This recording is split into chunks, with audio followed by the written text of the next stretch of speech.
3. Hello, everybody. Welcome to the Wonder Games 11. What is up?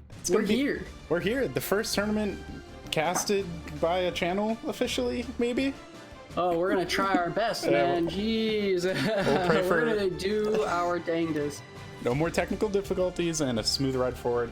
On the bright side, we have a ton of crazy matches already. As you can see in the bracket above, we are waiting on Mime and Aaron to finish up. The winner of that will actually play Meeks, who just upset Swampy. Ooh, Meeks over Swampy. So we already have. That's actually not a giant upset. Swampy, you know, Swampy's stuck a little bit on the decline while we're waiting for him to derust from Europe. And already Aaron, a game off of Mr. Mime, but Mr. Mime is playing Zoo tonight, so I guess that's not even super crazy surprising either. True. It is worth noting Swampy did come off a tournament win last summer round. That's true. Well, yeah, granted the bracket was a little bit different. A tournament win over Maizana, that tournament was an interesting tournament. Definitely. But, ultimately though, everybody, we're your hosts, Shakes and Wonderbop. We're here for what'll hopefully be a very smooth cast. We're gonna have to find out. It's gonna be kind of tricky, so please bear with us while we figure out what works and what doesn't. Going over the bracket for what we've got now, I mean, Meeks, maybe Aaron or Mime, Cicero, and then the winner of Light the Lantern and Zig is going to be an interesting top 4 or winner semis. We have a bit to go before we get to losers, but what I think is really interesting about this tournament in general is that now we have Gengar, Swampy, Pochi, Zig, all in losers, all duking it out. So I'm honestly pretty interested to see how that goes out. The servers did just, you know, die for a little bit earlier, so it's gonna be, you know, we're gonna have to see. Hopefully that doesn't happen again, right? And worth noting, since we just mentioned Gengar being in the losers bracket, he's actually on his tournament game right now. So the set is at 1-1. Oh, it's done. It's done. It just got updated for me. It is 2-1. Gengar just won. How is commentary going to work for these games? We are going to be entering the games. We are going to have Shakes. Shakes is streaming it to me. Yep. And then Shakes is going to be entering the games, and we're going to have to. Shakes going to SD, and we're going to commentate from there. Yep. That said, though, we will be doing a lag test before each set, and if it's too laggy with us there, then unfortunately we're just gonna have to not cast it. And that's kind of why we're emphasizing this as like a test run, guys. I don't want you guys to think like, oh, well, if it doesn't work tonight, it'll never work, because that's not true. But you know, right now there's no real test. We don't have a lot of like real testing with like, oh, how does FFA work in terms of casting and streaming. And that's what we're trying to find out today, because before we decide future regulations, you know, we're all in this TO chat. We're all in this chat trying to figure out, well, what can we do to get these games commentated and out there as soon as possible. Yeah. Well, we need some data before we can decide anything, because we have no idea how well this is going to work. So right. And with this all being new and being a test run, keep in mind this is basically an early access commentary block for an early access game. And everything you see on screen, we're throwing it together. We're doing the best we can to give you the best broadcast possible, but can't promise anything. We're figuring it out. Assuming things go all smooth, hopefully you'll see more broadcasts like this in the future that also get more polished up. So for sure. Don't you guys worry, it'll get lit. How soon it'll get lit? Okay. Well, in 2018 we're gonna have some pretty sick stuff to share with you, but we're actually ready for some games. Yeah, looks like Mime winning 2-1 over Aaron, who it appears went Kid in Zurong in this set, which I don't think I've ever seen Aaron play Kid before, but definitely interesting to see.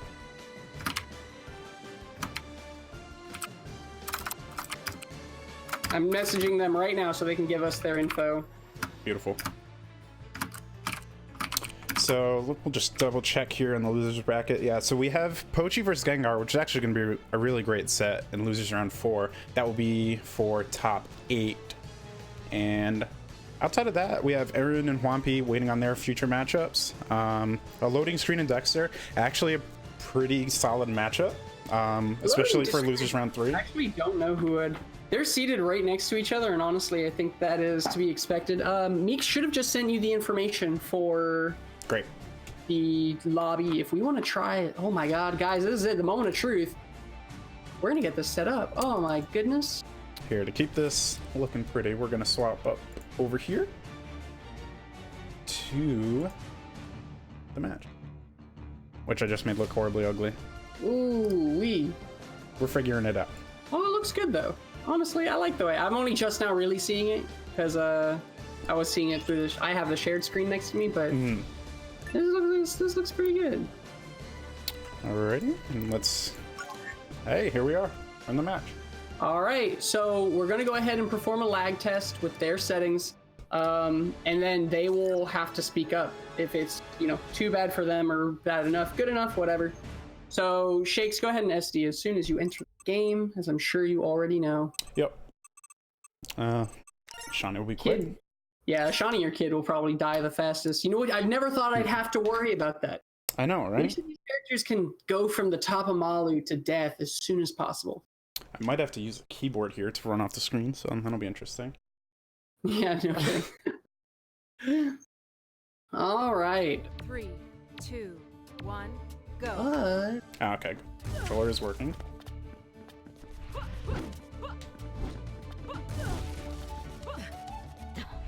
All right. Now we'll assume they will contact one of us and let us know how this is going. So. Oh yeah, you know what? Meek's jumping off. I think Meek's jumping off is like I think that's a good sign.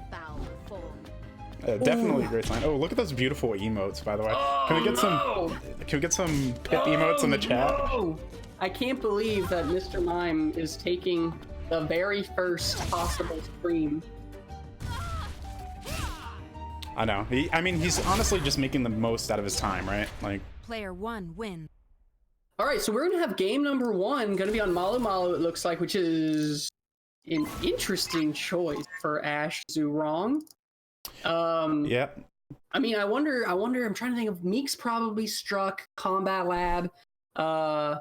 Oh, never mind. No, it looks like that was just a lag test. They actually have not finished getting their stage yet. Okay, cool.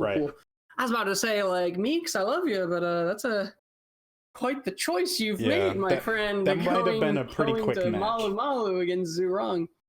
Though I know Zurong players also don't like Malu Malu against Ash, but I refuse to believe that it is not good for them in that matchup. All right, here we go.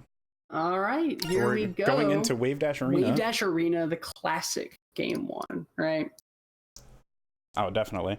I'm curious to see how neutral stages will kind of pan out down the line, especially with a new stage looming on the horizon. 3, 2, 1. All right. Go.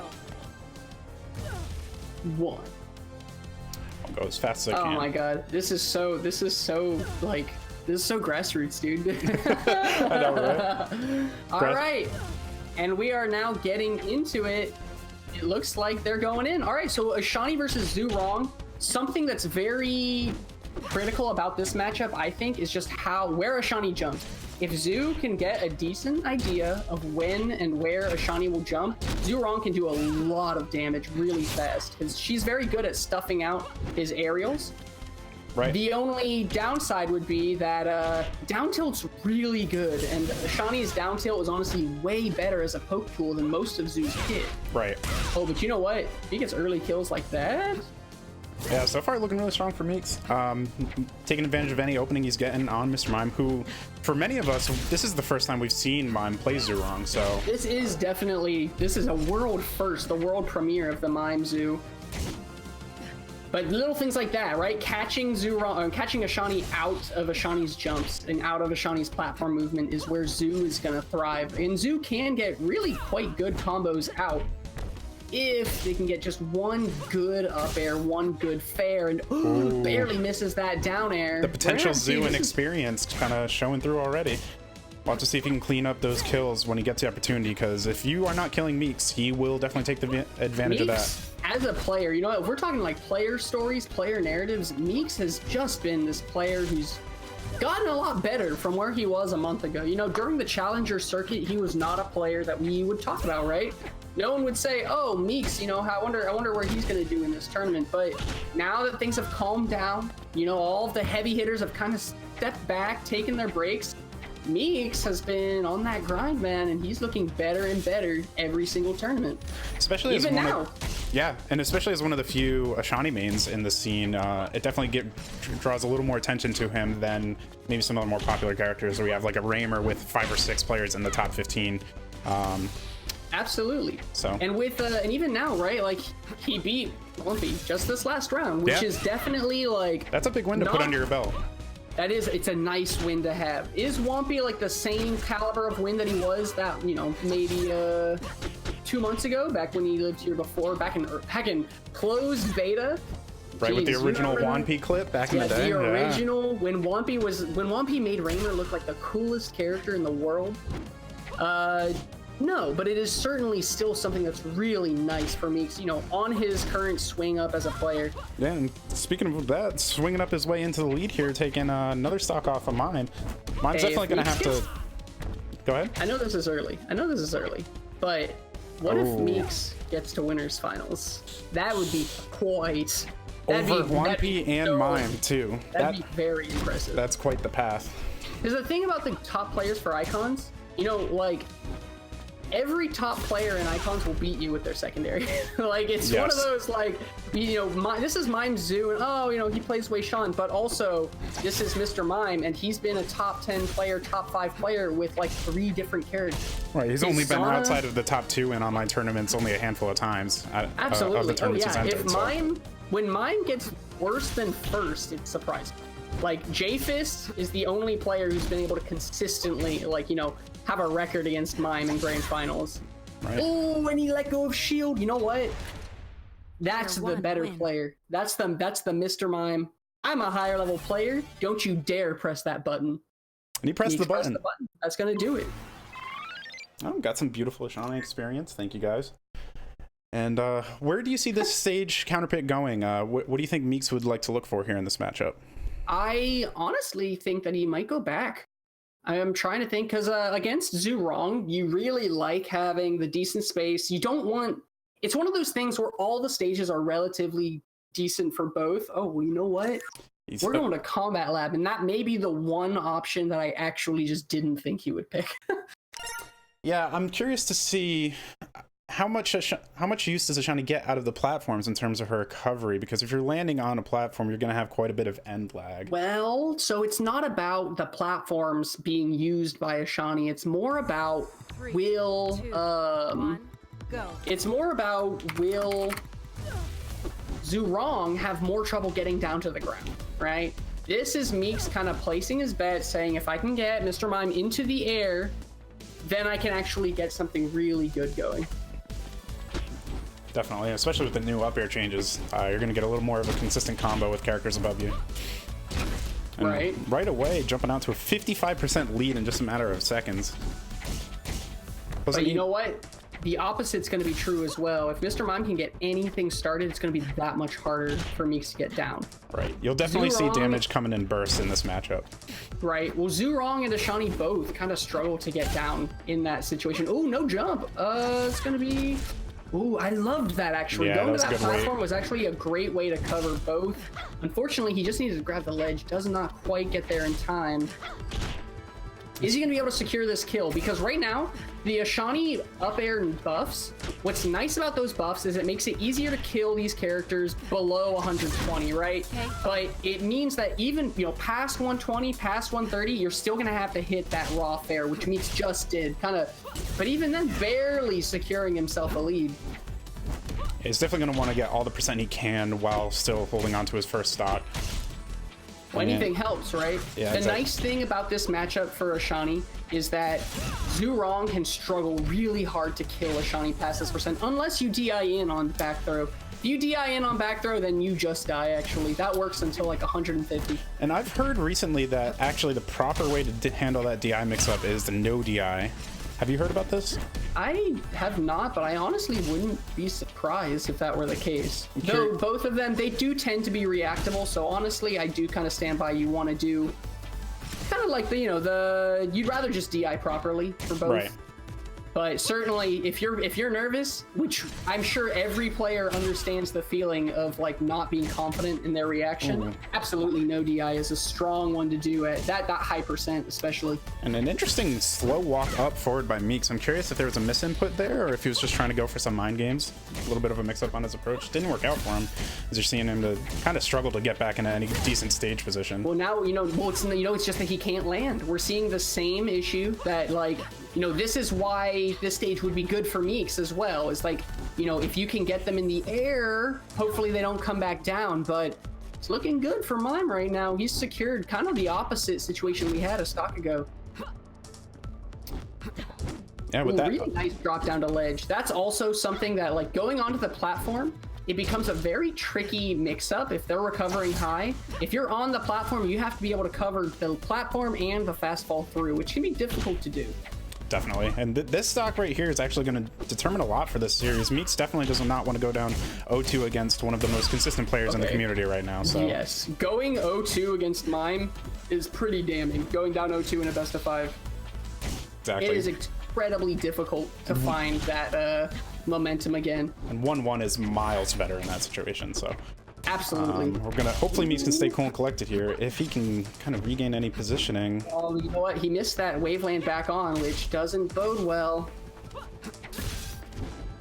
And you can even see he's trying to recover in when he's on high, when he's going high up, which is a very dicey situation to be in. Yeah, Mime doing a great job not really letting him breathe. He has a jump. And back up air. Oh, doesn't go for the back air, goes for the nair, but this still is. He's just, see, again, he's still just not letting Meeks come down.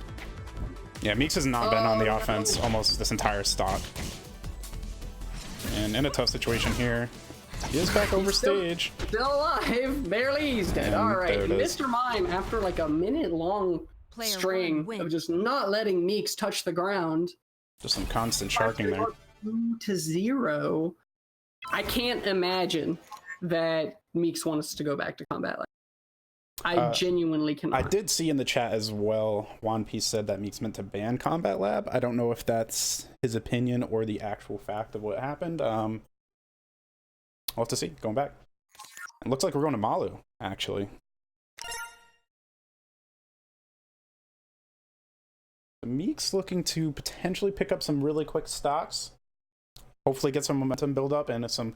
Actually, I don't believe in the term momentum. I'd like to say self-confidence in himself. So it's definitely going to be an interesting... This is a dangerous stage to go to for a counter pick. This is definitely one of the bolder choices, I think, that we've seen from...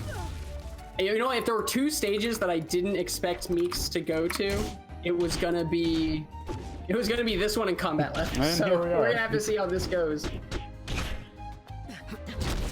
And again, every match starting off with a quick lead for Meeks and slowly kind of fades away throughout the set.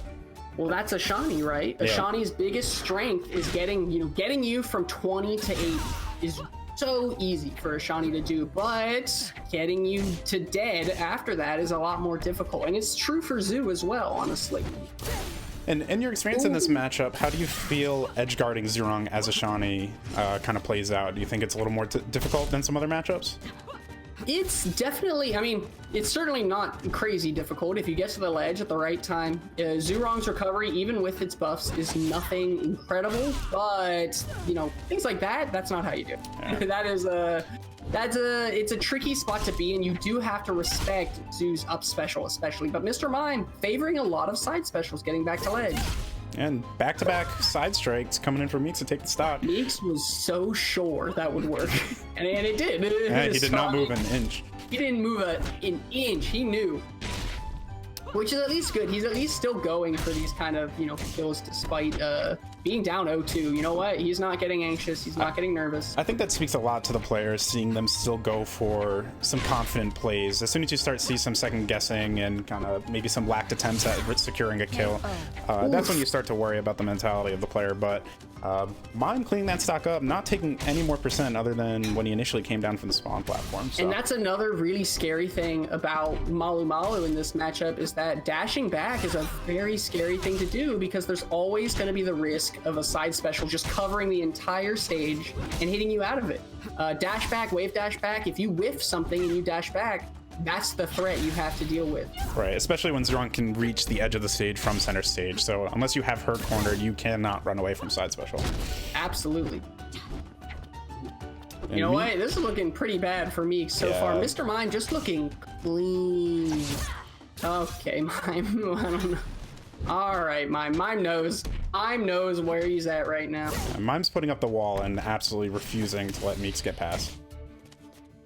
And let's see if he can clean this up here. 185%. Not much will keep Meeks alive here. And there's the up throw to take the set. 3-0.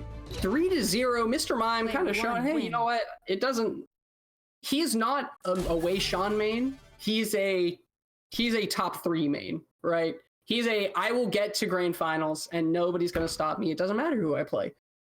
That is Mr. Mime's true power. Staying in the family, going from Wei Shan to his sister, and still finding his way into winners finals. So something about that family is still working out for him. Absolutely. And it looks like we have our second match ready to go as well. Absolutely. Which is going to be Cicero and Light the Lantern.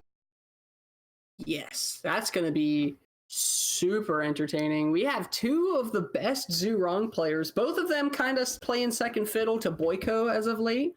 But outside of that, this is kind of the peak Zurong, isn't it? Though we will have a Zurong winners finals now that I think about it. This is happening. Yeah, Mime, with his new Zurong pick, actually kind of shakes up who the top Zurong players are, especially with such little data to go off of with Mime. But I mean, finding his way into winners finals right off the bat, definitely looking good for his time on the new character. Oh yeah, you know what? Well, and when we say new character, like we all talk about, oh well, Mr. Mime, he's playing a new character. He's not playing his Wei Shan. Let's not pretend that Mr. Mime doesn't have hours and hours and hours of experience with Zurong, with every character in the game. Mr. Mime, don't forget, Mr. Mime was a top 1 Zana, a top 2 Ashani, and then a top 1 Wei Shan. Like this guy, this is not a question of can he pick up a new character? This is who will he pick up next? I wonder how badly he will stomp people with his new character. Yeah, exactly. And we have a quick update on the end of losers round 4, or the bottom, I should say. Gengar taking the set over Pochillin 2-1. 2-1, and we're gonna have to see Gengar versus either Zik or a loading screen. Dude, I just want to know who Gengar is, man. I know, all these Pokemon Zurongs, man. Well, here's the thing. Here's the way I see it. I have a small theory. So Gengar has to be in the Discord or following somebody who retweets the Wonder Games on Twitter. One of those 2 facts has to be true, because otherwise, how would he know about the tournament? It's true. It is very true. No, you're right. Gengar there's got to be, it's somebody that I feel like because we don't, it's just this idea that like, we can't have players who just like got good, right? It's not like they woke up and got good. Right. I don't know. I'm genuinely curious as to who the elusive Gengar could be. Because we had, 3 or 4 Pokemon Zurong players that kind of came out of nowhere. I know there's Charmander. I know there's Gengar. I know there was another Pokemon that I had not heard of before, but someone else verified it was a Pokemon. Well, Golduck's a separate one, but that's Boyko. So we know that Golduck is Boyko. Yep. We know that Charmander is a pretty good zoo, but I guarantee that Charmander is not Gengar. Playing them both, there's no way. Meek saying they're all Boyko. If they were all Boyko, then Gengar would not have lost to Aaron. No disrespect. Boyko. That's true. Yeah, Boyko. Boyko would be in winners right now, let's be honest. Boyko is powerful enough that he can play the game even when the servers are down. I agree. As long as he's somewhere in his household with a controller in his hand, he's playing this game. All right, so do we have the information from Cicero and... I have not gotten it yet. If you have it, you can send it my way. I do not. Mr. Cicero is in chat. Could you send me... Actually, I'll just tag them both. Cicero, Light the Lantern. Could y'all DM Mr. Shakes the info to y'all's lobby? Would be splendid. Thank you. All right. So this is actually a set I'm really excited for. Light the Lantern, and okay, now listen. MDVA is the best region, right? Yes. Cicero is to the point that Cicero is like not even, when you think of MDVA's best players, you think of like Ulsi and Hyperframe, right? Yes. 100%. It's astounding that a player like Cicero isn't even like the first player that comes to your mind when you think of MDVA. That's how strong that region is. Yeah. Speaking of another region, a region that is slowly getting a little bit better and better. I'm talking about the large state of Texas. With Texas, no bias at all in this conversation. No bias, for sure. There's some guy, some Ashani main lives there. Mm-hmm. I'm sorry. Everybody does that. Impressive. That would be impressive. Jokomo is also from Texas.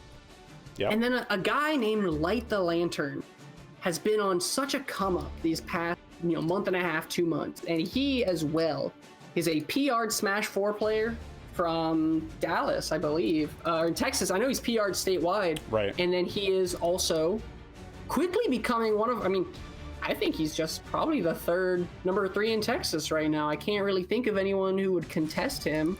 It's really like me and Jokomo and then him. Yeah. So definitely. I'm very excited to see him succeed because when he succeeds, my legacy. As long as you're seeing your region grow, you're a happy man. Absolutely. Which is great to see. Yeah, Light the Lantern versus Cicero. Cicero has mentioned that he's been playing a lot of Monster Hunter recently, and is saying that he might be rusty. Cicero is definitely the type of player who can get in his own head. I'm hoping that's not the case. I think both of these players playing at a top level will be an extremely exciting set to watch. Between Cicero's punish game and Light the Lantern's kind of explosive come up. Dude, Light the Lantern is so good. I'm very excited. I'll call this right now. I do not think that this will be. I think that this will probably go to Game 5, but definitely Game 4. I do not see this being a 3-0 for either of them. Light the Lantern is...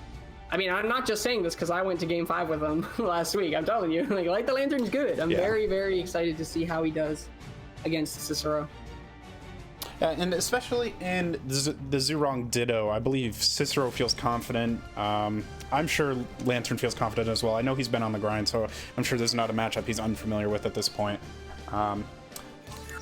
Cicero likes to talk about a lot of the things he does that no one else does, so I'm curious to see if any of these habits will be coming out through the game. I know one of them is the use of back air. He constantly complains that other Zhurongs do not back air enough. And you know what? That was something that we even saw with Mr. Mime this last set. Mr. Mime opted for Nair most of the time instead of back airs, but it's going to be... we're going to see a lot of back airs, I think, now. Yes, definitely. If Cicero's in the game, you're definitely seeing a bunch, at least from one side. I think I'm most upset that Cicero has the Ashani pineapple pizza on right now. I think that is actually the most upsetting to me. You pronounce excited really weird, but I guess it's fine. It's just because that's got to be intentional, right? Are they going here? It looks like they're just going. Oh my god, they're in. Holy crap. I thought that they were gonna I thought that was just gonna be the lag check, but I guess they're just ready to roll with it. We're going in, and Cicero getting some nice block shots going. And immediately you are seeing those back air attempts coming from both of them, kind of back to back. Instantly, the two Zhurong mains who play her all the time, and every day. The beautiful up strike, even with the DI on the new ground bounce, still following up for his kill. Beautifully placed up strike. He kind of knew right away that Lantern would have been DIing in, so. The shield grab on the fade back Nair, and oh my god, and I thought that was gonna be the stock. I thought that was gonna be the quick minute, and we're into tied stocks. I'm telling you, man, these matches are gonna go by very quickly. Neither of these players like to wait it out. Oh, for sure. No, they're both very aggressive, and they're both very explosive as well. Ooh, dropping the follow-up there. I don't know if he just didn't get high enough to get up on the platform, or if he was looking for a falling up air, but... Ooh, gets that hipper, not quite gonna kill. I'm actually kind of surprised. Doesn't go for the F strike either. Okay, well, that's gonna do it. Just that's gonna do it. And Light the Lantern, super same percent. Probably fearing the down tilt at the ledge. Oh, no jump, getting up air. That's not a good spot to be in. That was a well-placed banana, too. Great adaptation to throw that out there perfectly with the platform. You know, well, those bananas are great because it's just such a good tech chase option on those kind of platforms, but that's going to be a quick stock, and suddenly the game's not close anymore. Yeah, full stock lead from Cicero. Got the beautiful up special kill after, honestly, a great evasion by Lantern using his fastfall to avoid a punish. Almost got the dare to Lantern. That would have been absolute. And even at this percentage, Cicero has to be scared at the ledge like that. If you are back to ledge against a Zurong, doesn't matter what character you are, you got to be a little worried. Oh yeah, no, you have to be scared, especially after you've lost your jump, or if you DI in on anything. Honestly, you got to be afraid. Yep. Ooh, you got the reverse grab on ledge. Oh, but you know what? That's going to do it. And we're into last stock, game 1. And small, well, mid-stock lead. Not a terrible, not something that, you know, I mean, certainly in Zoo Dittos, you can make up 70%. That's right. That's not the crazy thing. Cicero looking to close it out here with a quick opening. Doesn't get the full punish. Lantern will definitely get some damage here. He's going to have to try to keep the pressure on Cicero. As soon as he can give up stage positioning, it'll be a little more difficult for him to close this out. You know, Lantern's been going for a... Ooh, and he just went down to see him, said, hey, man, let me escort you off stage real quick. Oh, my God. Cicero hates letting people get back to stage. He will hunt you down as soon as you are off stage every single time. I've never seen a man so politely escort someone to the blast zone. Here you go, sir. Your ride is here, and I'll also be returning to stage in the meantime. Don't forget your coat. Here we are. And so... How do you... Good close game though, but honestly, I think the big thing that we saw between those two players was that Light the Lantern went for a lot of double jumps. He got caught under those up airs constantly, and that is not where you want to be against Zurong, right? Yeah. Past that, Cicero's punishes, they looked clean, my friend. Light the Lantern got a couple more, you know, forward strikes in neutral, but... He's gonna have to clean it up if he's gonna, be contesting against the original Zurong. Yeah, and if we're gonna talk about punish game, we're on the stage to see which player has their punish game most on point. Yeah, you are looking to get a KO every opening. We're about to see how fast these characters can die, huh? And already a scary position there. Like, as soon as you're hanging by the edge, if you get one forward air, you're DIing the wrong way, you're gonna be in a really rough spot. Something we've seen very consistently in this game, as well as the last set of Meeks and Mr. Mime, is the players are SDIing or DIing out of Nair extremely well, extremely just having a lot of presence of mind as to where they should be DIing at any point in time. Right, definitely something that comes hand in hand with playing the Ditto. You understand your character and your opponents equally, so. Up air, up strike, and that's going to do that stock. And Cicero's gonna have to pull out something right now, because overall, oh my God. He loves that up special. Oh my God, Yep. Oh my God, yep. That was amazing. The B reverse banana from the ledge into the dare. Cicero's banana usage is one of the best in the game, by no question. Cicero's insane. We have a puff with sword in here. Oh my God. Ooh, went for the up special at 50. I guess, yeah. Definitely would have been safe on hit, but would not have gotten the KO. Cicero kind of looking to regain his footing here, see if he can get his own opening, kind of turn this stock around. I like the amount. Oh, that was perfectly timed. Barely missed that. Barely dodged the hitbox of up special while still killing them for it. Light the Lantern's looking really good. And the stage choice could work out for Lantern in the long run. Well, I think without all the airspace, with more platforms and without all the airspace, Light the Lantern hasn't been getting caught above Cicero nearly as often anymore. Definitely has more exits. We've definitely been seeing Light the Lantern turn it up in terms of punish as well. Well, as I say that, Cicero comes right back in, tying up the game. And right now, Cicero's just looking for the one good opening. If he can get out of this combo, oh wow, turns it around. Wow. You know what? And that's something you have to be very careful about how you combo Zhurong at early percent, because she can and will up air you out of it. Beautiful second hit of Nair from Lantern. Oh, it's Cicero unable to make it back. It's a little too low with the side special. Light the Lantern 1-1. Light the Lantern, dude. I'm telling you, I told you that it would go for game 4 definitely, but honestly, after that, I'm kind of expecting a game 5. This is looking really close. I'm very curious to see how game 3 will go not on Malu Malu. If Light can continue to apply the pressure to Cicero without having all that space to escape via the various platforms, and also without having as many opportunities for Cicero to shark him on his way down. Absolutely. I do think that Wave Dash Arena and Forbidden Shrine will be slightly favor Cicero in the way that they've been playing. Because, you know, again, Cicero has been doing a lot better sharking up airs in general. It's going to be a question of whether or not Light the Lantern doesn't try to go to the top of center stage. 2, 1, go. Oh. He will have a slightly sailed Light the Lantern, is that a taunt? Do you think he doesn't even need a fully staled jab 1 or like a fully unstaled jab 1? The ultimate form of disrespect. My goodness. Both kind of swinging around here.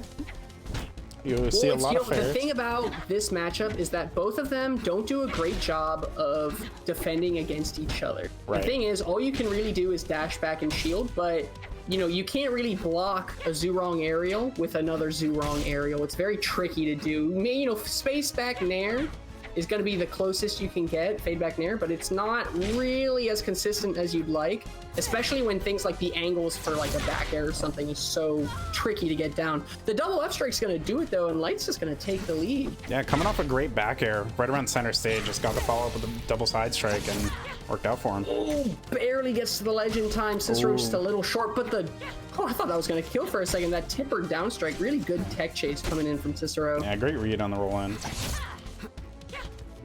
And Cicero's definitely looking to clean this stock up as quickly as possible. He wants to keep the momentum going as much as possible, or his confidence. But you know what? This is bad now, because that's absolutely, just take it. Like the Lantern just takes it. He killed him at like 40. There it is. So this is where Cicero, I'm already going to start worrying about his self-confidence in this matchup. As soon as he starts to fall behind like this, I think he starts to get in his own head and a little less confident in his options. Hopefully he can kind of stay level-headed and kind of bring this back. If he plays his game, he can easily bring this back around, but not looking great this stock. It's looking good for Light. Light is all over him, and it just looks like Cicero's having a really hard time finding Light inside, you know, kind of manageable spaces. That was actually a really dominant game 3 from Light the Lantern. Yeah, perfectly spaced up special to take the KO at the end. He was pretty far from ledge and still got the KO. Light the Lantern's doing a great job of changing up the pacing of normals, because, you know, we saw just in that last stock, like Light the Lantern and Cicero started trading hits, but, you know, the timing for Cicero was never on pace enough for Cicero to rhythmically punish any whiffs that Light the Lantern made. Whereas Light the Lantern, he was there for every whiff punish that he needed to make. He was there for the, you know, missed sweet spots. He was there for the missed side special on the stage. It's just one of those, you know, you have to get back into your rhythm. You have to make sure that you're not letting your opponent dictate that pace, especially in the Ditto. In any Ditto matchup, when it feels like your opponent's playing faster than you, that's a bad sign. When it feels like you're barely late for all of your punishes in the Ditto, that's a bad sign. We're going to have to see Cicero really kind of turn it up just a little bit. If we see even a small change in pace from Cicero, this game could be a lot different. Yeah, I was definitely going to agree that Cicero needs to be able to set his own pace. Once Light got his opening, there was almost never a complete reset to neutral, and it kind of reflected in Cicero's play, kind of not getting many openings after that point. Oh, up throw. Oh, hey, you know what? I like that shield, knowing that he wasn't going to be able to get anything, because Light the Lantern would have been able to up air out of it. Just whiffing the fair off of a grab, and now on the defense, potentially losing a stock for this. Light the Lantern has been getting some good up airs these last games, and some even better forward strikes. Just getting nicked by one forward strike, and then going for the, I guess, landing behind him trying to that cover was actually that a really smart sweet spot from Cicero. Light the Lantern fully expected Cicero to be fading in towards the stage after the side special, going for that F strike in. But Cicero, a little bit, one step ahead. Cicero probably thinking in his own head what the punish would be if he was on that end and playing around it. And kind of at that stock that any meaty hit is going to end up in a stock here. Yeah, they're both actually. This is looking a lot closer just in general. They're having a lot harder times killing each other, and we're seeing that Cicero just isn't dying quite as quickly as he was earlier. Jeez, that drift almost got him there too. Yeah, very close. That drift change, it does more than I think. That is a good amount. Huge deal, honestly. And there's a lot of small interactions where you'll be kind of right around ledge, and previously it would be guaranteed to go to ledge, and now you have a little bit of ambiguity if you're going to land on stage or not. So. It goes for the forward strike instead of the grab. We are about that percent where Zurong can kill herself with the grab with an up throw. But every percent that Light gets, oh geez, that'll do it. Yep. That'll do it.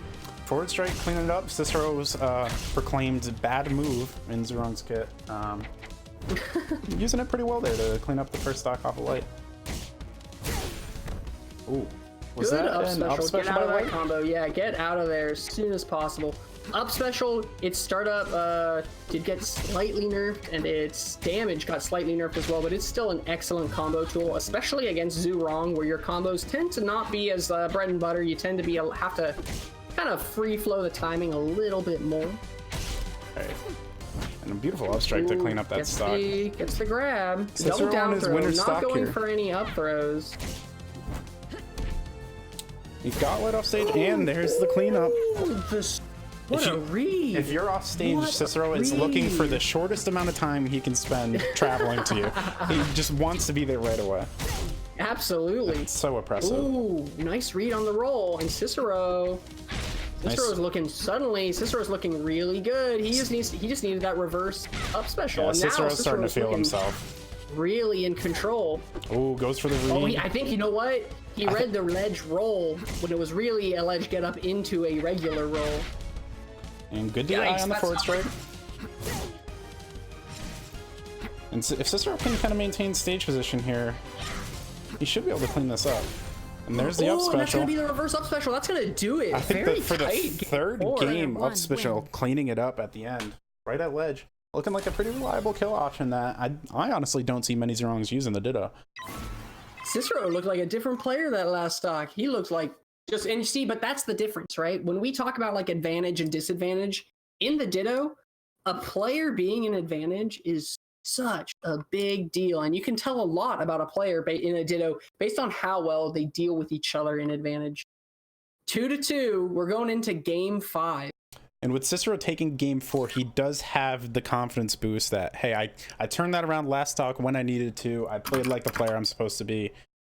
And brought it to game 5. If he can carry that on through this match, it'll be a tough road for Light. But Light also showing signs of brilliance in this set. This really is kind of a coin flip at this point. All right, game 5, back to Combat Lab. This was a stage that, Cicero looked really good. This was the stage for game 1, I believe, right? Cicero looked. All right. Appreciate it. Oh man. Oh, something about that animation. Light the Lantern's not happy, just throwing you off stage. Shakes, did you do something to him? I guess so. First grab going to Light.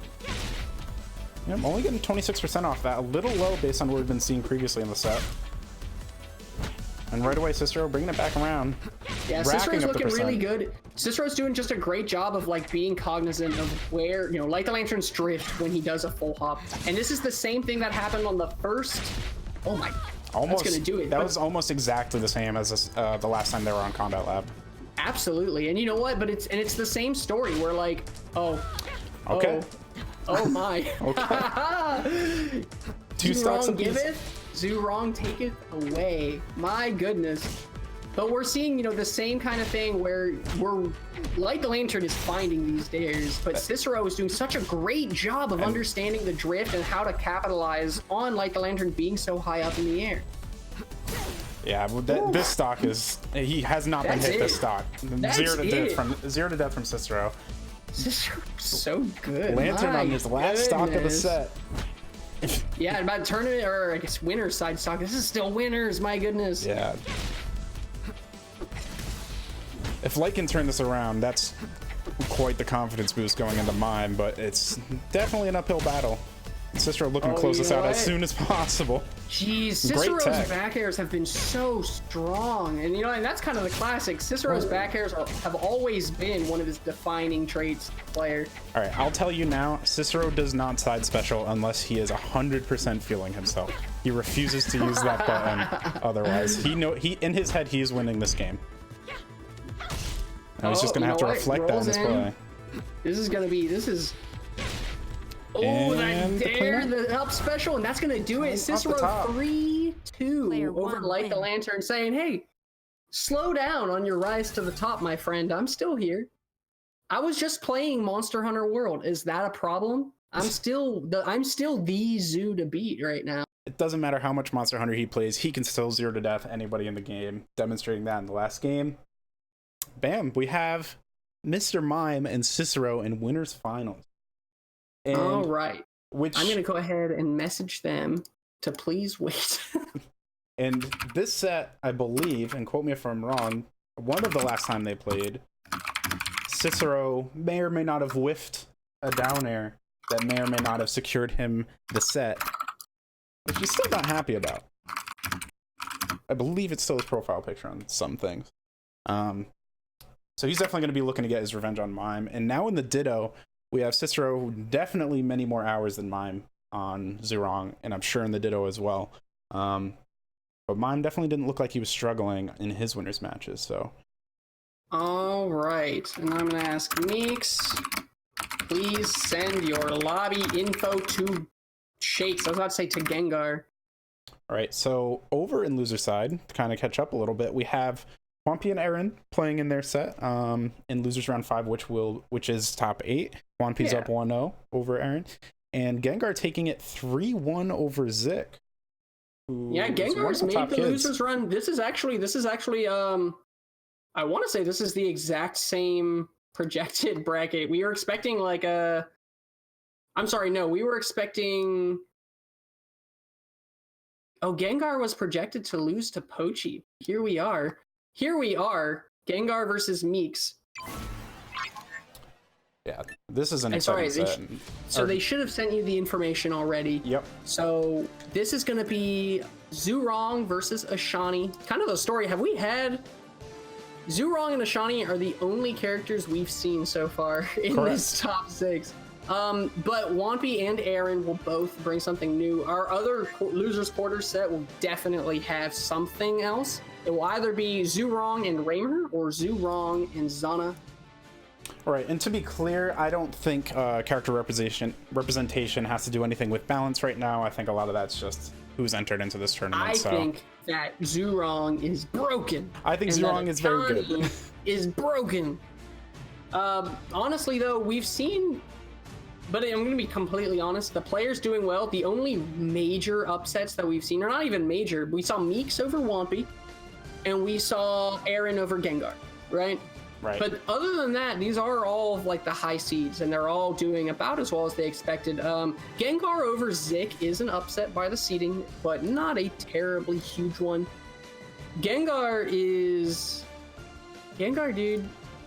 Gengar, this is his debut. Yeah, now that I think about it, huh? This is his real chance to kind of let people know how good he actually is, because it's definitely not a player we've seen a lot of gameplay of going into this, or even a lot of results of, for that matter. Absolutely. I'm not sure how many tournaments he's entered, but it's definitely not a lot. This is his first one. This is his first tournament. This is definitely like a... This is his breakout run. We'll see how he does. Honestly, though, when you look at like his run so far, him going 0-2 to Aaron, not terribly surprising. Still, though, I think that's like a matchup that's not... it's kind of like Meeks over Wampy. It's not like... Well, actually, I guess the other way around. Or it's like... trying to think of a good example for it. It's like Cicero over Pochi, I guess. I can see Pochi potentially beating Cicero sometime, but I would definitely agree. Gengar's run, He's just making his run into like a more stable, you know? He's gonna become a name. I'm so proud of him. Yeah, I actually just ran into him for the first time the other day in Quick Play, so I'm not sure what his past experience is in platform fighters, but 3-1 Zik. 3-1 Zik is that's not a bad win at all. Yeah, Zik considered one of the top 2 or 3 kids out there that I can think of. No, probably 3 or 4. Though also worth noting that Boyko being in the chat right now definitely proves that that Gengar is not Boyko. This is gonna because Gengar has been playing, right? I mean, yeah, he is saying he's going to bed as soon as Gengar's about to play. So well, we'll see. Actually, real quick while we wait for this match to start, I'm going to hop off the mic for about 30 seconds, if you don't mind holding it down for our wonderful people. No problem. Who are we waiting on? We're on Gengar. Where is this guy? No one knows. He's a ghost.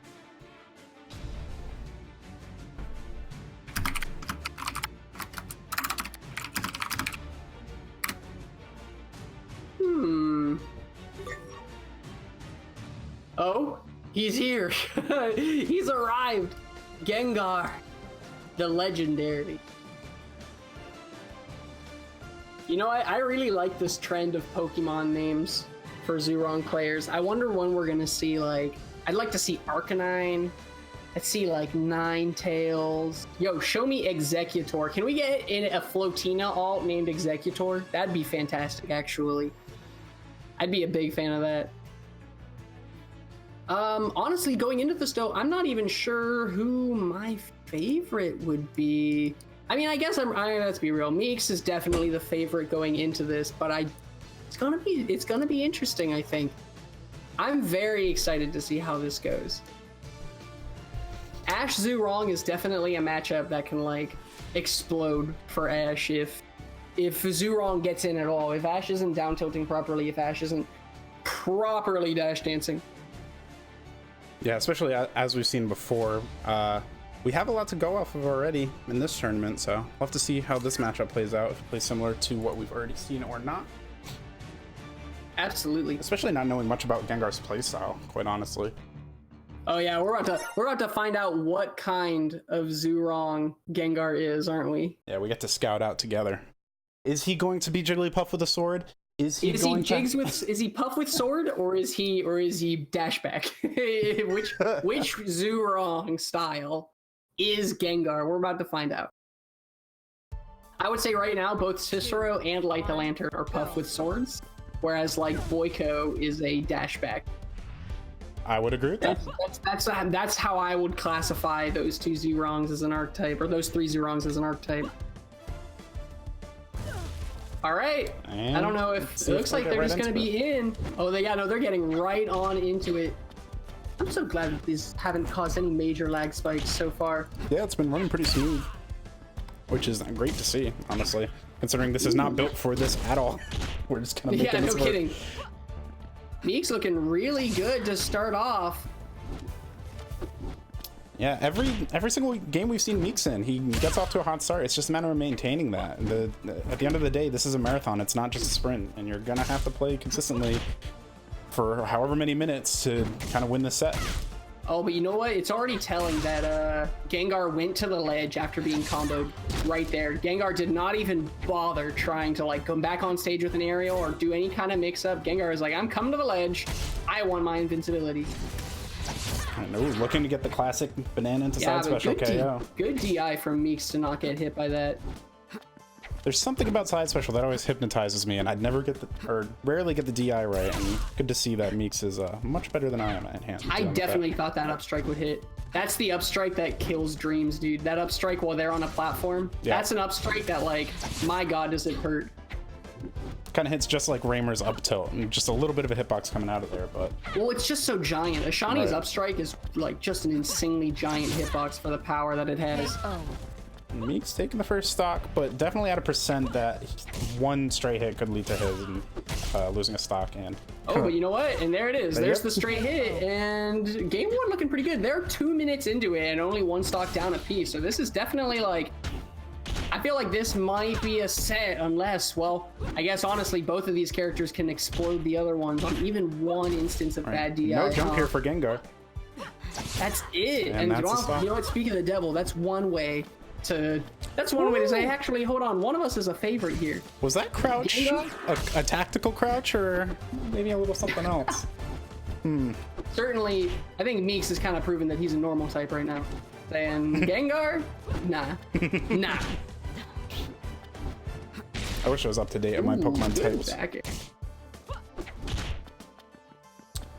And I really enjoy Gengar's use of this neutral specials, though. I think it's a very good way to kind of play from the ledge, try to get back to stage without having to worry about, kind of dying instantly from trying to dash in on a shiny. Right, and there's another great use of banana leading into an edge guard scenario.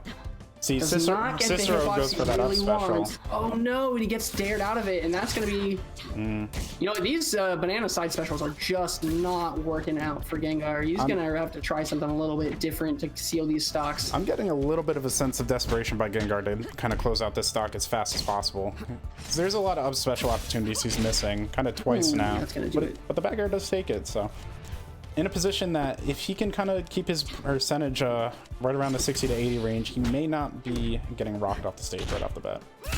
Something that's interesting to note already is that the differences between like Gengar and like Boyko or Cicero, as an example, would be that Gengar and Light the Lantern both do a lot of down throws versus up throw, which is something that, like, if you watch Boyko or Cicero, they almost exclusively out there, especially on the Shawnee.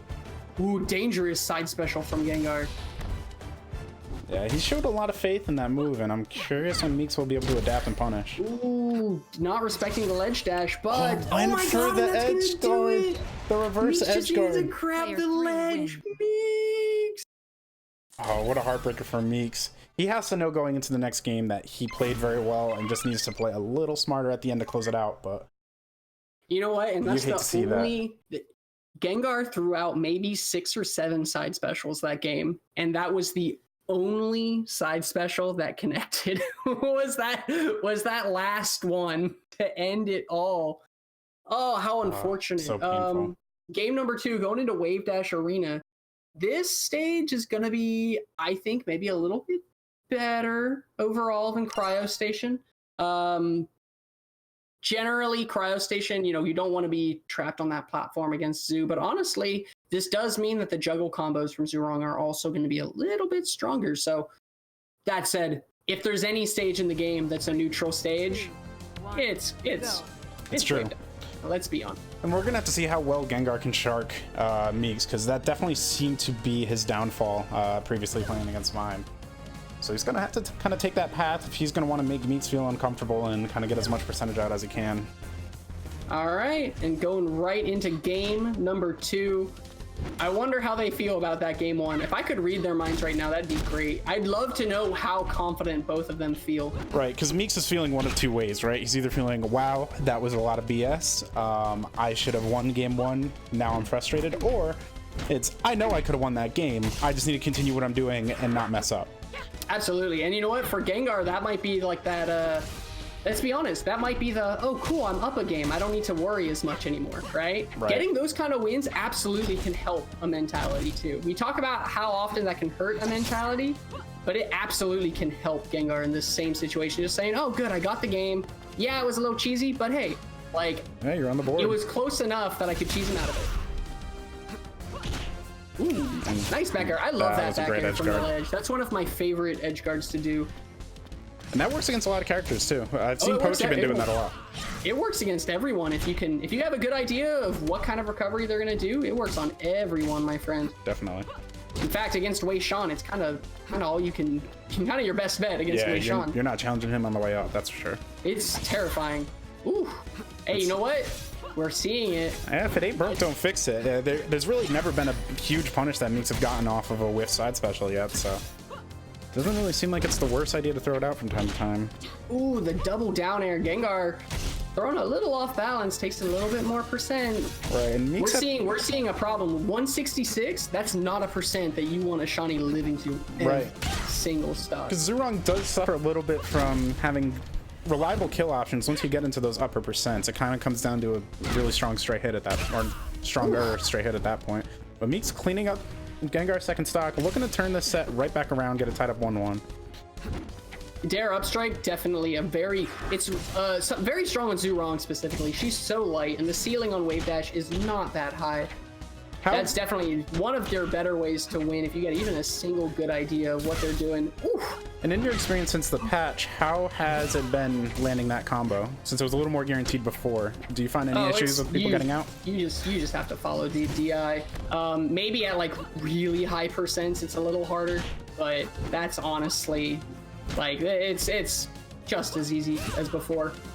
Honestly, for it's really Zana, I think, that the DI change really affects, because now at really high percents against Zana, it's a little easier to get out of her down throw or dare kills. That and the occasional Raymer dare, and that's about it. The occasional Raymer dare for sure. And there's that back air again.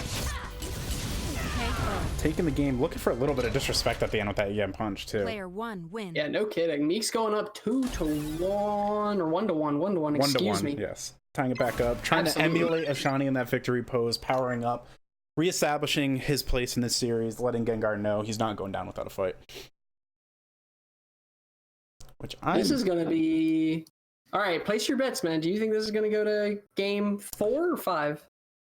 I'm going to say game 4. I think Meeks is feeling pretty confident, and when he's confident and can get those combos, that's his game. It's really his punish game.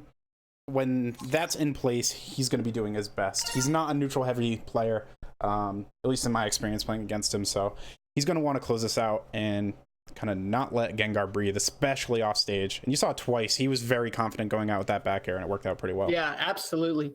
He's kind of getting a grip because Gengar's been going for a lot of side special recoveries, being thrown off so far off stage on every stock.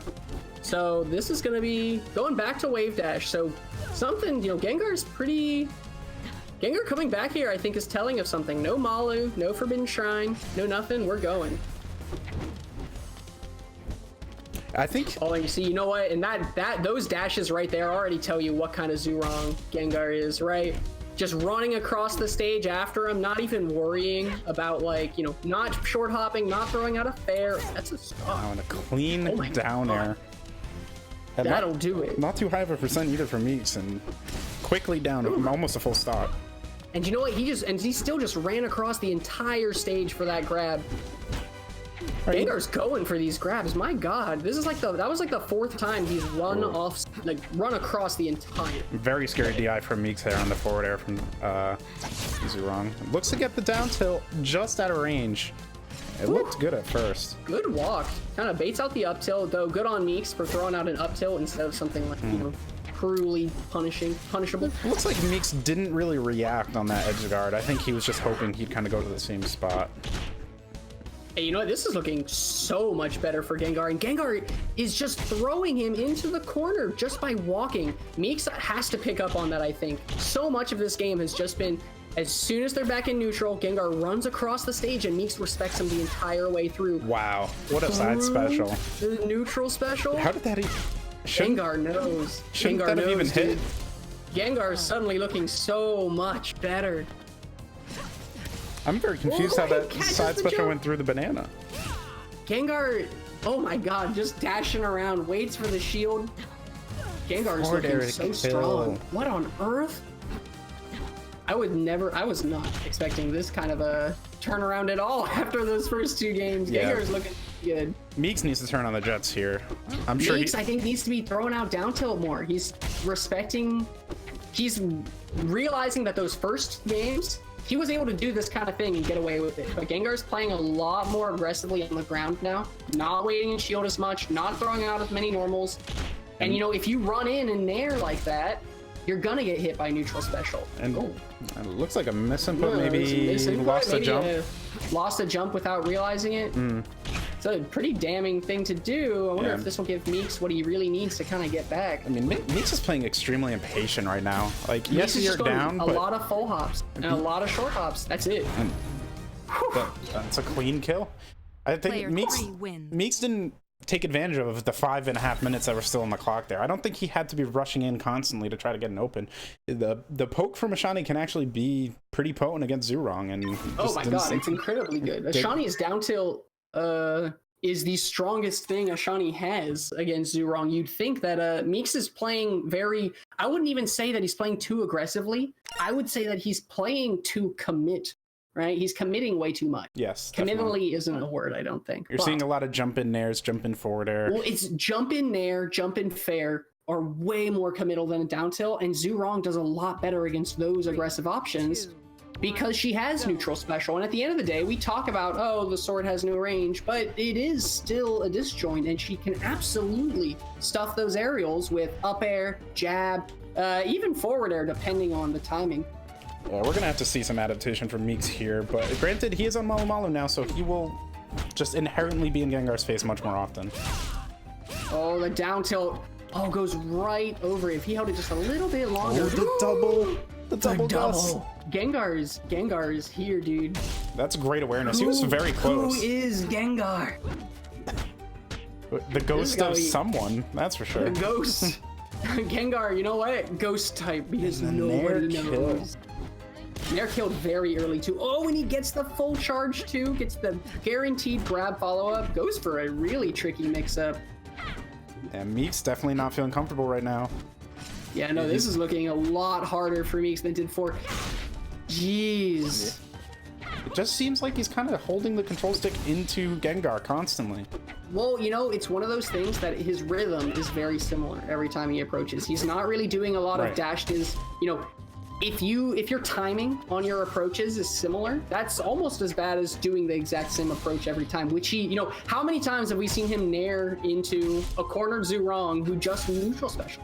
Right. Yeah. But does get the double fair. You know, and certainly Meeks could get a quick stock here. And if Meeks does, and see, even just that, we saw 2 down tilts. We already see Meeks playing a little bit more, you know, just a little bit more conservatively. And that down tilt, yes, it got shield grabbed there, but that's way harder for Zoo to deal with. Right. And if it was spaced properly, it would have been fine. It was just a slightly misspaced move. Oh no, he barely dashes in just a little bit too early. Gets the back hit of up air. Doesn't get the KO off of it. Does not get the down tilt KO, right? Nope. Ooh. Barely in range for the fair. Absolutely tried to go out for that. And you know what? But that's something that's very good on this stage. That's something Ashani definitely does have, is she can follow Zhurong out there. And just like that, we're down to a last stock situation on Malu Malu. Absolutely. Low percent from both characters. You know, the only real difference we've really seen is that Meeks stopped nairing in whenever Gengar jumped back into the corner or dashed back into the corner. Right, definitely seeing some adaptation from Meeks, but is it too little too late? Finding himself in a tough situation here. Tough. Back throw? This is tough. You gotta have solid good weight. I actually like that weight from Gengar, and that's gonna be it. That is the 3-1 Gengar over Meeks. The unknown Gengar. Zhurong. Who is the mystery? Who is this mystery Zhurong? That, and you know what? That is an incredibly impressive performance. Is it J-Fist? We have a couple people in chat saying, is it J-Fist? I'm gonna tell y'all right now, I don't think it's J-Fist. I genuinely don't. I don't think so either. I don't think it would have been that close. I think that, I do agree. I do think J-Fist would have just 3-0'd if that were the case. That is just my personal, you know what? I don't know if it is. I don't think it's the either, but maybe it is. Now we have our first Raymer of the day. Are you telling me that there will be a character outside of Ashani and Zhurong on the screen right now? I'm telling you there will be one minimum. I don't know how many total. I'm hoping for more. Maybe we get some surprise counter picks, but it looks like Raymer, controlled by the great Hwampi, we're trying to make a run through losers here and knock some Zhurongs off of this bracket. All right, Hwampi versus Light the Lantern. This, I'm trying to remember if they played a few weeks ago when Hwampi won the Wonder Games. I think they might have in winners finals. I don't even remember. But I'm not I can sure. check real quick. Well, if you want to get the information from them, I can quickly. Juan P letting us know they have not played before. They have not played before. Ooh. And we're also getting some words that the lobby doesn't work. But that may just be on Light getting the info out, so should have that. Yeah, y'all could try that again. Certainly, I'm very excited for this. Genuinely, I am. I'm so happy that Gengar's doing well, dude.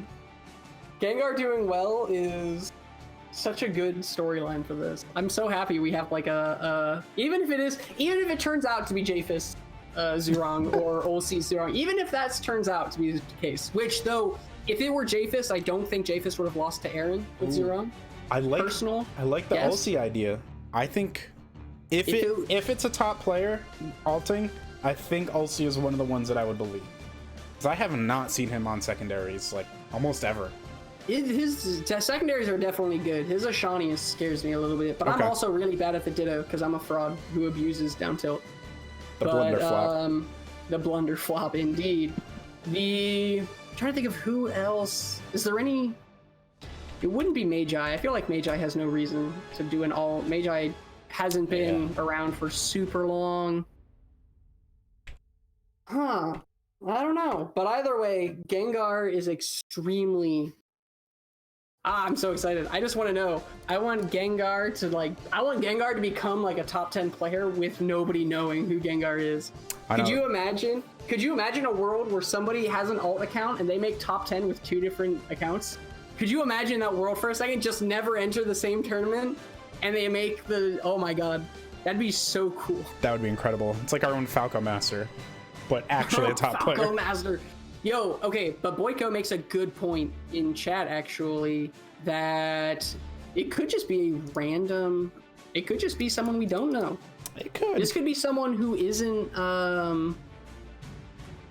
This could be someone who isn't actually a top 5 player right now, which is possible. Right. I mean, losing to Aaron, like dropping the games to Pochi, drop the game to Escabrera in losers. Let's look at that.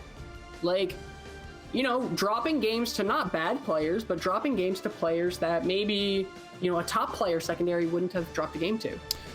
So I actually have a potentially far-fetched idea. I think this might be a little far-fetched, but do you know who D1 played in Icons? It's not D1. Because I was trying to think who likes Gengar. He does play Gengar and Pokken, right? That's what I was thinking. I was like, what Gengar players would have some experience in Smash, but I don't know. Only time will tell. Let's get over here into the game. Looks like we have the info. Oh, you have it? I believe so. I might not. Never mind. Oh. Wait. I might be able to get it. I got it. He's posted. All right. Yep. Perfect. Now, hopefully... Again, so I think a lot of the people in here now probably weren't here when we initially launched the stream. Please bear in mind, this is basically early access commentary for an early access game. We're testing out how this free-for-all system works for commentary purposes. A lot of this is feeling it out. We're going to do the best we can, but please keep in mind, this is going to be probably the most grassroots production you'll see on this channel. Yeah, I'm about to say, I hope you guys aren't expecting anything too fantastic yet. We are still trying to... This is literally, quite literally, we're in a big old chat trying to figure out ways we can use commentary. And we were like, well, let's try commentating tonight. Let's see, how does it go? Like, we need some kind of feedback here. So far, it seems like it's gone very well. We've had no complaints so far. That was our 3rd set we just commentated. And we're still going. The only downside I could see right now is that Cicero and Backstreet NSYNC, Mr. Mime, is they're still waiting in winners finals. They've been waiting for a bit now. And certainly whoever waits in grand finals is going to have to wait even longer. Right. So we definitely are going to have to pay attention to that and how much time everything is taken. But after that, we're going to have to see. Yeah, and depending on how this goes, we could have a lot of Zurong v Zurong matchups, which tend to be on the quicker side compared to others, so. We'll have to see how these matches go, kind of pan out moving forward. All right, so let's make sure that everything's looking good. And we've got Swampy versus Light the Lantern. And this is a cool matchup. Someone who's kind of been not as active lately. versus somebody who is on the come up lately, right? Like we've had both of these players are in a similar spot on like their how well they're doing for similar reasons, right? Yeah, definitely. Or I guess I should say for opposite reasons. One because they're a little bit more, newer, and the other one because they haven't played in a bit. Right. And all right, it looks like it's good though. So, oh no, he's just. Oh right, this wouldn't have been the stage they went to. That's right. Right. They're just doing an actual lag check, which was something we thought the other matches would do, and then they just didn't. Yeah, setting the opposite trend we expected. Also, something real quick about Gengar. Now that Hylian mentions it, it is in the trend of Zhurong players having Pokemon names, and I don't think that's a coincidence. So that's another argument that Gengar is definitely a player that like is around. Like people have to know who Gengar is because Gengar knows about this Pokemon players playing Zhurong. Yeah, I'd say, yeah, there's probably about a 90% chance at this point that it's an established player. There's the 10% chance that Pokemon, which I actually found out today, I don't know if you knew this, is the most profitable entertainment product in history. Oh my god, dude, Pokemon's which insane. Is crazy. It's actually kind of scary. Hundreds of billions of dollars, which is wild. Hundreds of billions. Like of anything, like movies, TV, it's maybe wild. It's like osmosis, where like if these players name their accounts after Pokemon, they like are more likely to become profitable. Right, and they want to evolve too, right? Just like their Pokemon. Maybe. That's not a stretch or anything. All right, so we're getting into game number 1, Whompy versus Shakes. Will we see the Raymer come out? Did I say versus Shakes? You did say versus Shakes. Lantern. I looked down at the bottom right of the screen. I just saw Shakes. Hey, I was like, oh yeah, that's his play. Yeah, it's safe to assume Shakes would have made it to top 6, right? Totally. Light the Lantern versus Whompy.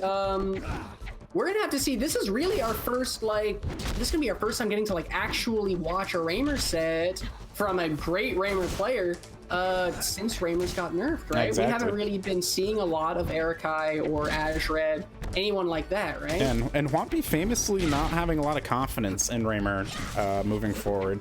I've talked to him a good amount about it. He just doesn't feel Raymer is where he should be, which is kind of a big topic for discussion right now. I kind of disagree with him, but Whompy's also very smart. Well, we're gonna have to see what happens here, huh? Yeah, not looking great for him off the rip. But he did take a fair amount of percent. He's not doing badly. He lost the first stock, and certainly it's just going to be a matter of how fast can he delete the stocks from Light the Lantern. Because with the nerfed Ricochet shot, we're going to have to see how well are his angles, my friend. But hey, you know what? But that's a good start. That is a great start. Oh, great F-tilt to pick him up. And that's going to do it, and we're in a tie game. Yeah, I'm very curious to see how much of the gun we will see from Whompy. I know he's pretty confident that it's good to kind of keep people in check.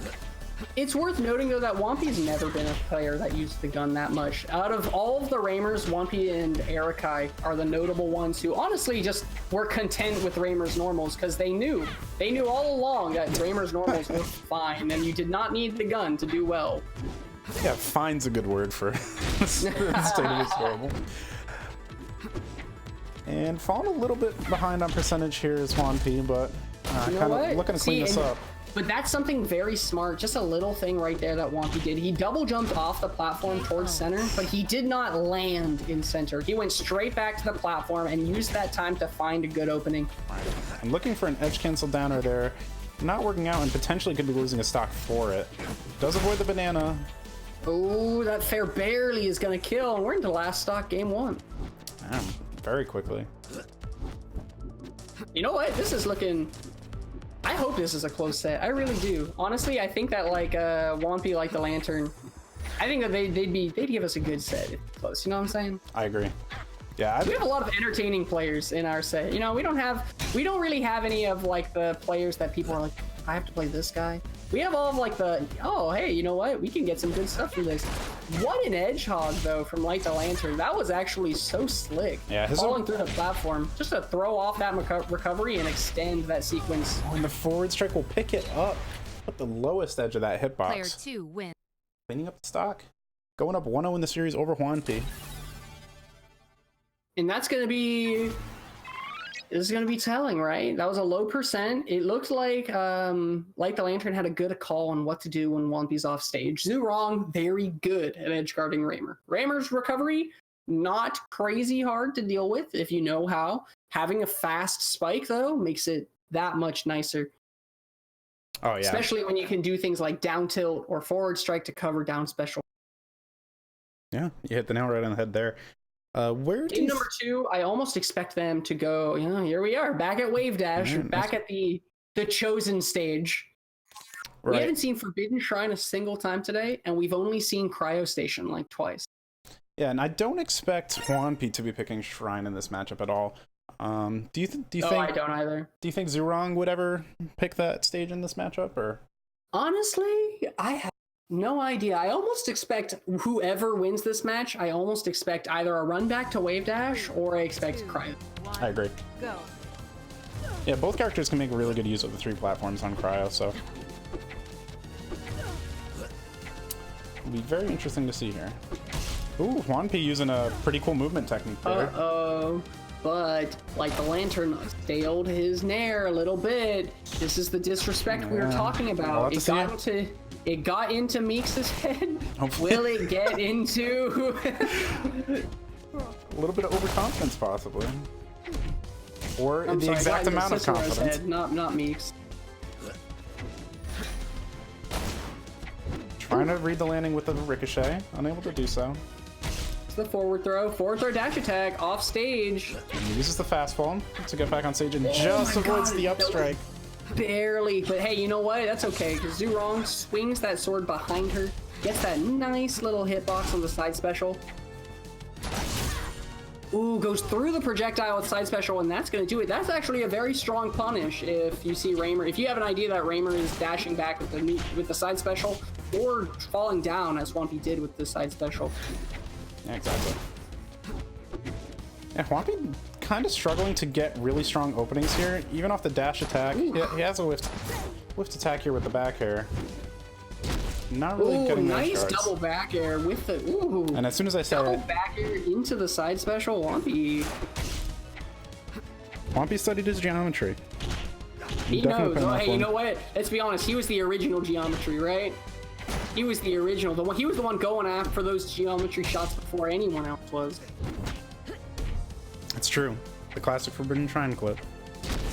The classic.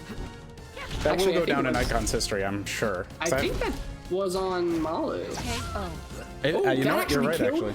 Did oh my god, an unbounced okay? I think that maybe Light was DIing out because he knew he was dead, but still, just seeing that kill, so jarred. I haven't seen that in at least a week. Since the patch hit. I'm sure some players in the chat will get a little PTSD from seeing that again. Bring back some awful memories. A little bit of PTSD, like the gun. Up tilt. The gun. I love seeing up tilts and Reimer combos. It's so tight to hit, but when it lands, it can really set up for some great stuff. Ooh, nice spot dodge through the reads the tech roll in. Looking for a back here maybe. Doesn't get the follow-up off of the dash attack, though. Dash attack, ooh! The jump gets called out. Light the Lantern's been calling out a lot of the short hops and a lot of the falls of Hwampi, the fade backs in general with side special. Oh, that's it. What a clean ledge grab from Hwampi. I thought you needed to bounce it for it to do well. Hwampi proving the haters wrong, including himself. Including himself. If Hwampi wins this, then Reimer's the best character in the game. That's true. That's the only reason I can think about it. And so with Hwampi taking game 2, I think it would make a lot of sense to see Lantern potentially take this to Malu. And there it is, actually. Think so? Just feeling maybe a little more confident getting those KOs horizontally. He's had some luck calling out jumps from Hwampi, at least with side special. So probably just trying to get some explosive play out of him. If Hwampi has a lot of room, I feel like that's where he tends to do better. Oh, you know what? I think Hwampi likes his buttons. 2. This is going to be an interesting choice. Malu, let's be honest. This is always the stage that, like, if someone has the gall to choose, if one player doesn't, well, I guess, there's no strikes in the best of 5, right? But whoever has the gall to choose this stage, you find out a lot. When you're playing on Malu, you find out a good bit about the 2 players playing, because this is the stage. This is the Fight Club stage, let's be honest. You just go in. Ooh, catching that roll back. Oh my. Unbounce, goes for the down tilt. Underrated. You know what? That down tilt is instant death if he hits that there. After that jump was burned, absolutely. Ooh, and the down air just missing off Wampi. That would have been a... That's both of them barely missing their kills. Oh, but that's going to be it. Wampi with the master of his geometry, man. Wampi's looking good. Oh, wow. That was like his first grounded down special for the game, too. I wonder if it was intentional. Or of the set, excuse me. Yeah, it doesn't beat much outside of a banana. So, interesting to see. Using the shield gust, gain a little bit of space. I really liked that. I really liked that shield gust because you don't want to. If Zhu like spaces just outside of your range, you don't want to be in that kind of position where she's the aggressor in the mix-up. Right, and Wampi had the opportunity to just hold ledge and get a 2-stock lead. Ends up losing his own stock shortly after. But yeah, that Wampi's been doing really well with his gust shields, making sure that stay away from me. Wampi's definitely the type of player that wants to push the meta, and it's kind of reflecting here, right? Because you don't see shield gust that often from a lot of players, and there's probably a handful that use it pretty reliably, but no, you know something what? underexplored. Certainly Wampi's the kind of guy, he loves finding new stuff. That's his MO. And that's kind of all he could do in Europe for a month or two, so it makes sense. Did you do up special into side special? Yeah, that was... Oh my, Wampi. Very clean. You know what? I think Wampi's fine with Malu. I think that he's okay with it, honestly. Yeah, definitely not panning out the way Light the Lantern would have liked. God, Light the Lantern just keeps getting bounced off of his shield. Yeah. Those gust shields have been so strong for him. And it's, you know what, in Light the Lantern, we were talking about, that's one way to lose a stock. But we were talking earlier about these kinds of zoos are dashback zoos, and this is the puff with sword showing up. And now, oh my god, that was it. And you just told him to get right out of there. Win. That was... He just took Light... That was a game, dude. Every time Light the Lantern died, it looked like Light the Lantern died.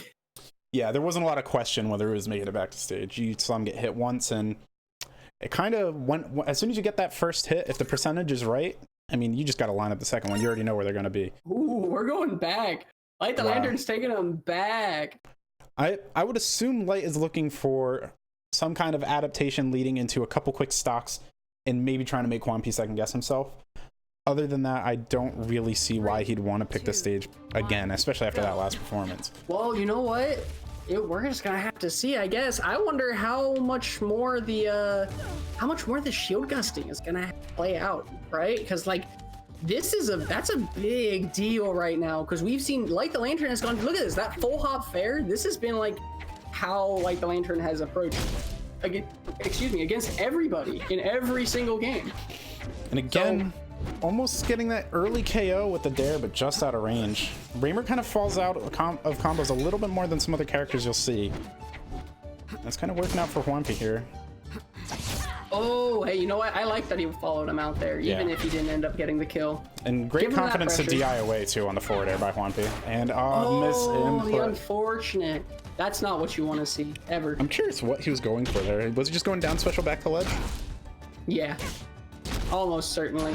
He was probably trying to fade back a little bit before he did it, but there's no other reason that I think he'd be holding left. Yeah, side special he would have died if he went back for it. And hey, you know what? It's evened up. That gun is still strong. That gun is still a gun. Turns out giving a character a gun, even if it needs to be bounced a little bit to get some strength, it's still good, turns out. I think it's safe to say that move will always be strong if it can KO from across the stage with no risk, right? That's always going to be a great tool on a platform fighter. And it's been comboing into itself as well. He's been getting the double side special kills, which, I mean, that's how you want to do it, right? Yeah, especially against Zurong. You don't want to give her a chance to kind of mix you up a little bit. Well, I know against players like Cicero, it can be very tough to kind of find that kill if you're not on the money with your shots every single time. Between wall jumps and quick up specials, they can kind of catch you off guard a little bit. Goes a little bit too close to the ledge to deal with that roll in, and you know what? Light the Lantern's been finding a better ways to get in on his shield. Wampi's been shield gusting a little bit left. Right, and Light the Lantern trying to fade back in towards stage, but gets clipped by the up special. Oh, so that can be it. And that's oh my goodness. You know what? I never thought I'd see just a neutral special be the final move. And Light Lantern's pick to go back to Malu, looking much better than game 2. This definitely is looking way better. But that said, if Swampy were to end it right now, then it would suddenly look the same, right? That's true. End result would definitely be the same. Swampy definitely let the last game go a little bit more easily than he would have liked, but hey, one stock is one stock each. Going for a little bit of fancy movement there. Edge canceling the dare. And the double side special, and that, you know what, that's the, I think he's taken like 3 or 4 stocks literally just with double side special. I think after this set, Light the Lantern will probably second guess taking Raimers to Malu Malu. That the double side special, especially with the smaller horizontal blast zones, just did not work out for him whatsoever. Absolutely. So, did you? That was it. That was game 3? Wasn't that game 3? Did Light the Lantern win game 1? Oh no, that was it. Oh my god, I forgot. Right? Oh my god, that was a 3-1. That was a 3-1. Oh, 3-1. What the heck? Wow, that went quick. I don't know why I said that was game 3. I thought that was game. I don't know why I forgot a game. How did this happen? Oh my god. Well, that's done. All right. Well, we are going to go ahead and get into winners finals. Cicero and Mr. Mime. Jump to them, and then we'll come back to losers, semis, and play out the rest of the bracket. We have 4 sets remaining. Yeah, we have 1 Raymer and 3 Zoorongs remaining in top 4.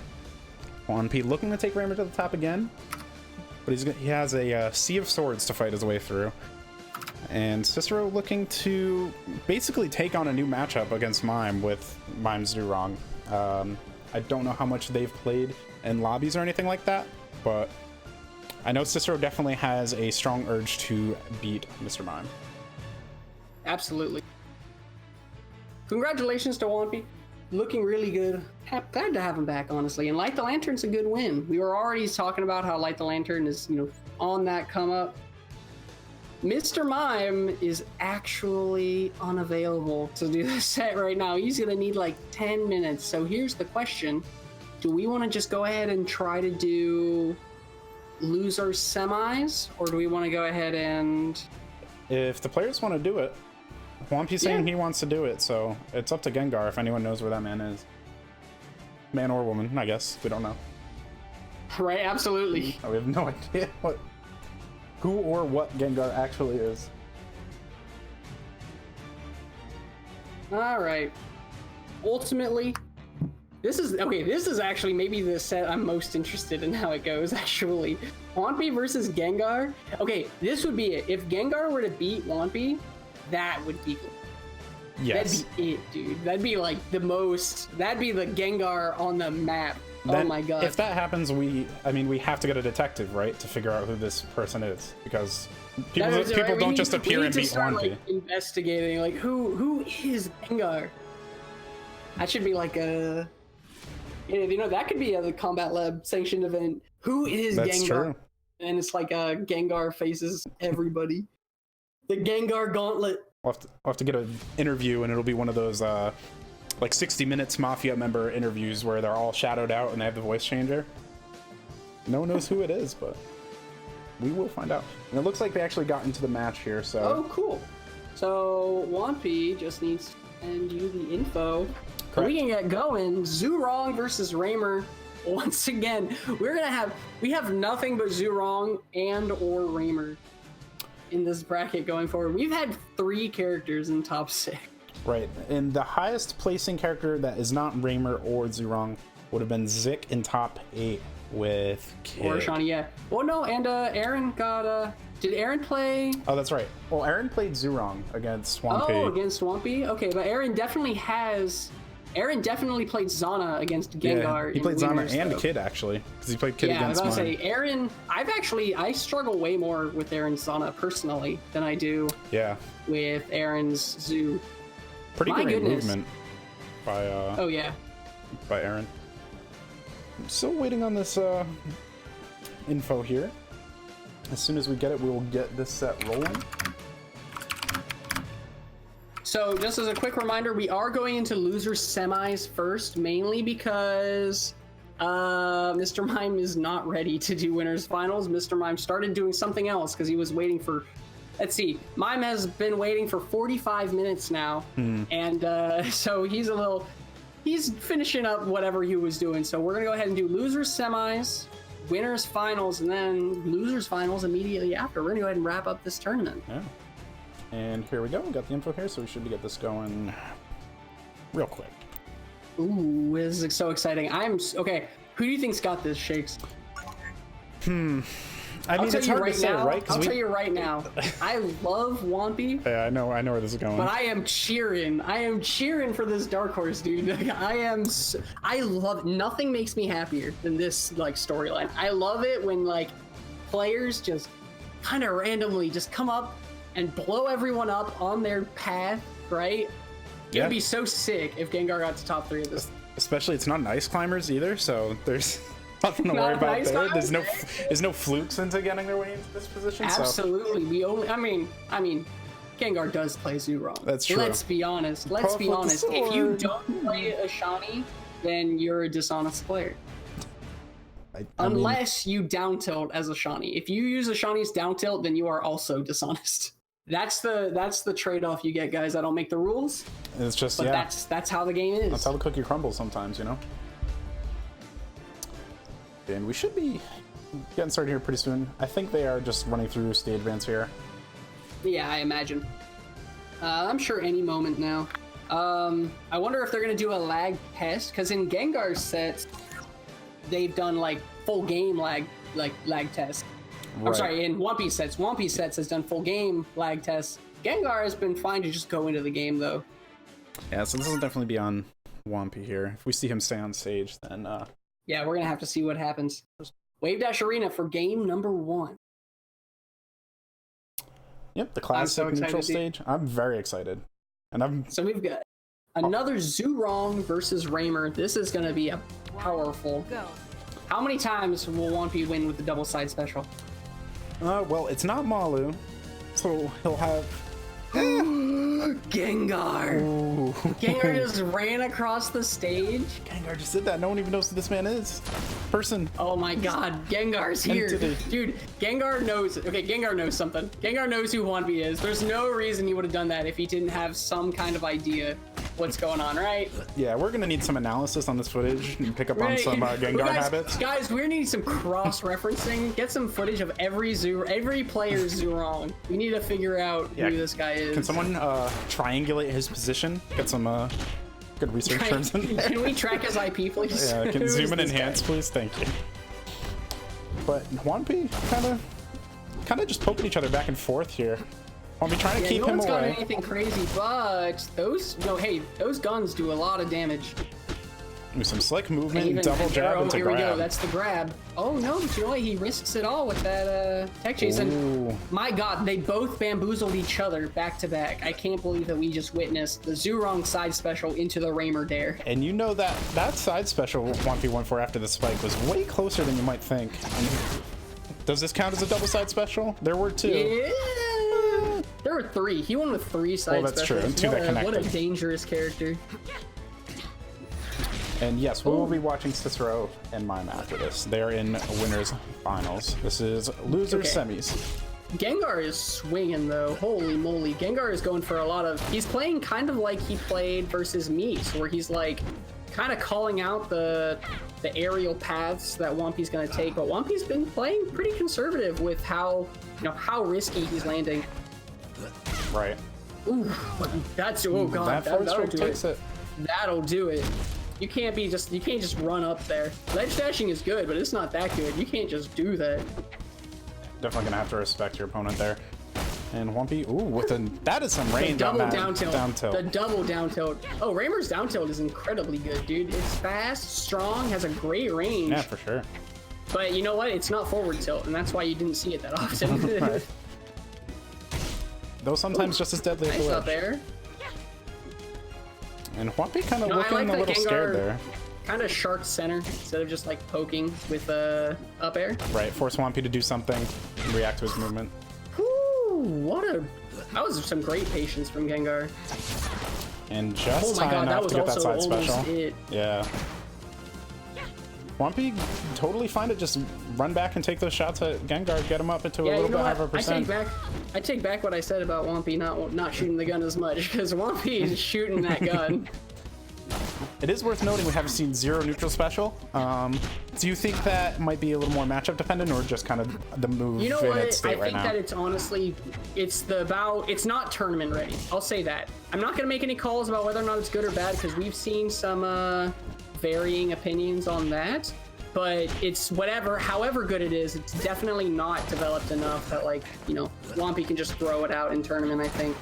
Good down special from the ledge, kind of like, you know, checking that what he suspects to be a more desperate Gengar now that Gengar is like really kind of losing the lead. Yeah, definitely. And has an opportunity to take the stock here. Up air is not going to kill. Oh, you know what? That was a good air dodge. Goes straight to ledge. Oh, and there it is. There's that ricochet. That's the gun, and that's game number 1 going to Swampy. Not terribly one-sided. Definitely not. Though the second half of the game, you know, Swampy definitely got more of a footing going forward. Right. Yeah, Swampy looking strong. He took his opportunity to clean up the final stock. Feeling confident in his options. I didn't really sense any discouragement from either player. I just think Swampy kind of dominated neutral a little bit more and kind of capitalized on the openings he had. It made it very difficult for Gengar to get quality openings in. You didn't see a lot of like back hit, tipper, up airs leading into a huge string, right? So just good positioning by Swampy and awareness in that matchup. We'll see if he can carry it on here in Cryo. Cryo Station. So this is an interesting pick, I think, from Gengar, because Gengar's going to have more trouble securing kills as well, right? It's going to become a question of, like, you know, Swampy's still going to kill relatively early with side special, but Zulong's going to have a bit of a harder time. I wonder if that top platform is something that Gengar, like, you know, values enough to kind of make that trade. Right. Shield Gust and get himself out of pressure. Again, a technique you don't see. This is a good choice, honestly, because Gengar was waiting for the roll, and then the Shield Gust kind of made sure that didn't happen. Yeah, pretty great. That's the second time that Gengar has missed that DI, or missed a regrab off of down throw. And I'm actually curious if Gengar's spot dodge there was to dodge the Shield Gust, because Swampy was facing away from him, so I'm not sure if a grab would have connected. Oh my goodness. And is it the triple? And that's going to be it.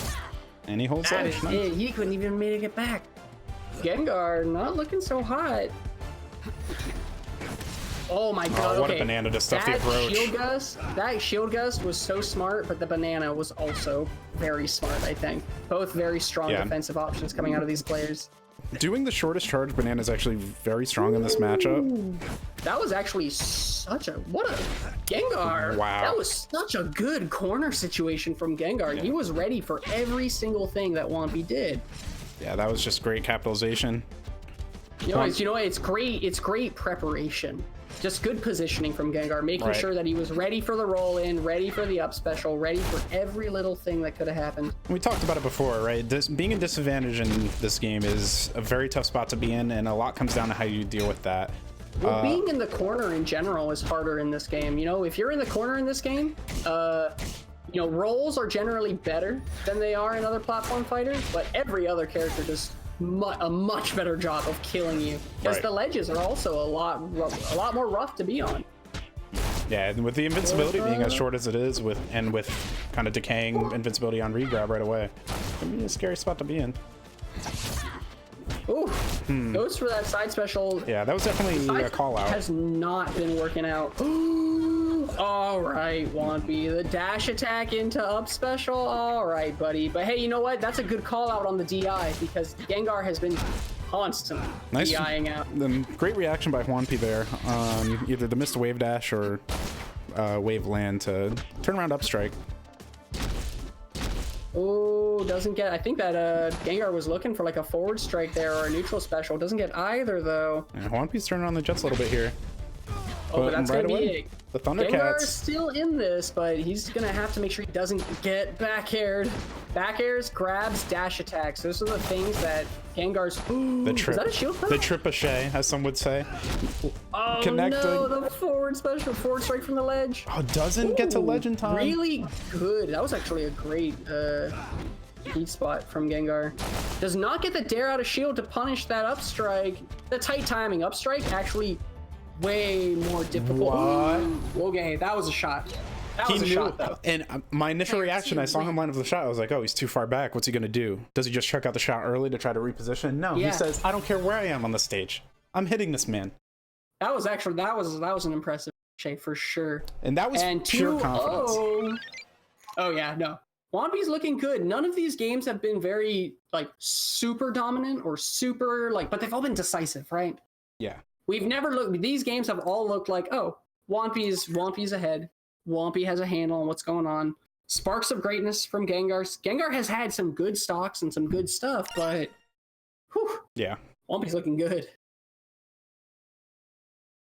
Yeah, we'll see if he can close it out in a quick 3-0. Going back to Cryo Station, and this is Gengar's last chance. Come on, man.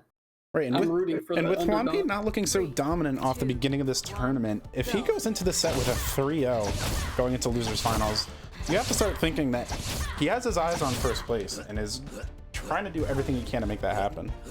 Absolutely. Honestly, it's going to be interesting. This is definitely a tournament. Swampy can do it, dude. Cicero and Mime, both Zoorongs. So, I mean, he's getting the practice in the matchup now. Though, granted, I'm sure Cicero and Mime play very differently from Gengar. Oh, see that run-up shield? You can already tell Gengar's on the back foot, dude. Gengar is, like, running up and shielding because he doesn't really have a lot of confidence in being aggressive at all. All right, and he gets Swampy over to the ledge. That. But yeah, it doesn't follow up. And almost puts himself into the corner there. If Swampy doesn't shield Gus, that's a rough position for Gengar. Oh no, he stays on the ledge for too long. What a down Doesn't tilt. ledge dash, but you know what? That's something you have to ledge dash, dude. You have to ledge dash, and even if it is kind of a rough spot still, you have to go for it. It's such a scary situation if you don't ledge dash or ledge jump immediately. Oh my god. Oh my god, Swampy's looking so good. Dude, Swampy's looking amazing. Yeah. And from watching this match, do you think this is more of a kind of Gengar running out of steam on his losers run, or kind of Swampy finding his footing throughout the match? I think this is actually both. I think Swampy definitely has all of the momentum, and Gengar is just struggling. Gengar's swinging, dude. Right. We see the side specials. We see like the shields. Gengar is just unsure. Did we see that down special from Swampy? Running up top, getting the cancel into the landed down special. He's just running around and being fancy now. Because if he whiffs that, he's getting a huge punish off of that, right? Like, is he actually just side specialing a lot? Oh, Gengar is Gengar's a little mad at Raymer, I think. He might be on plan Z right now. I figured out where we're at. Gengar is very Raymer. That's a character. that is exactly what Gengar's thinking. Ooh. Gengar and Swampy, I'm gonna guess, do not share the same opinion on how good of a character Raymer is. I would agree with that. I'm sure they also disagree on how good like Zoorong is. Yes, definitely. Oh man, man, Gengar, dude, Gengar was done with that. The 3 stock to end the 3-0, heading into losers finals. Good, dude, and now Swampy's gonna have to play the loser of Cicero and Mr. Mime. Yeah, Swampy So in we can go ahead and top 3. get on into that. Top 3 for Swampy. Which, do we have an update on Mime and how available he is?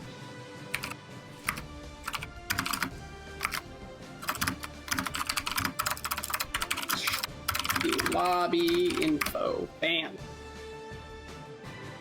Swampy is just out here tilting Pokemon, dude. Yeah, he really is. Okay, we're actually going to take the shortest of breaks. I mean, like, less than a minute.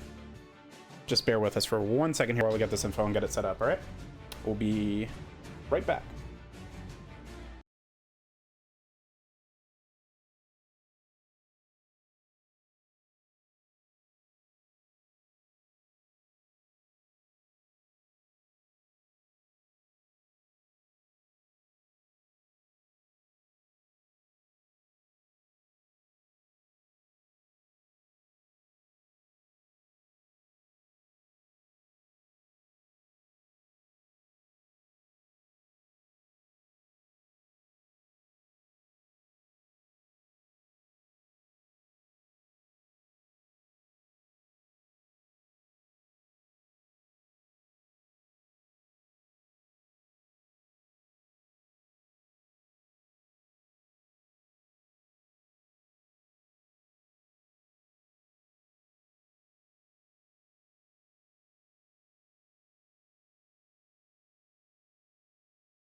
Alrighty, and we are back in the lobby with winners finals between Mr. Mime and Cicero.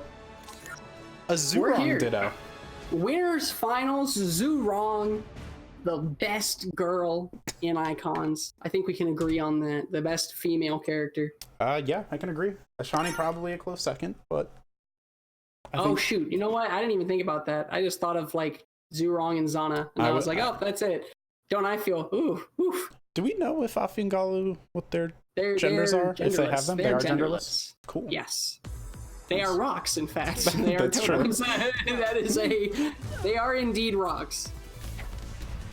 And look at all this beautiful pineapple pizza on the stage, just really setting the tone for a high quality. I'm just really ready for this tournament to be over, dude. Like, I'm like, I was fine, and now I just am really not in the mood anymore. Weird. I wonder what could have caused that.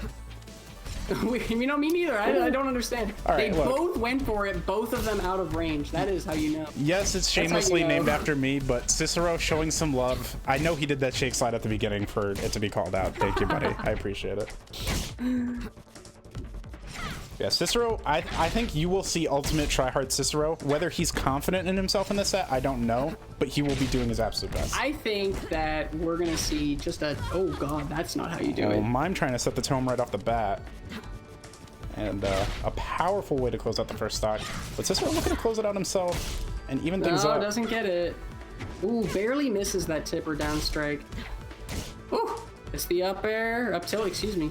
Right, and that with players at this skill level, if you're at a high percent, or if your opponent's at a high percent and you just got KO'd, you really want to take as little percentage as possible. In this matchup, like that can mean a ton. So much.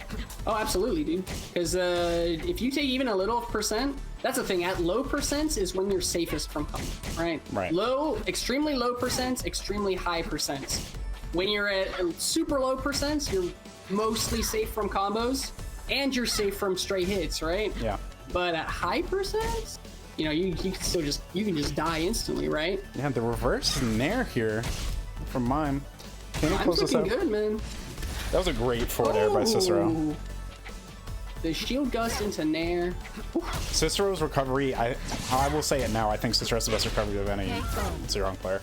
He does some I'm gonna say he has the best recovery of every Zurong player, but I guess that he doesn't really count, does he? Esam is but a myth. Maybe, what if Esam is Gengar? Hear me out. He does. It would make sense. He mains a Pokemon in another game. He's a Pokemon?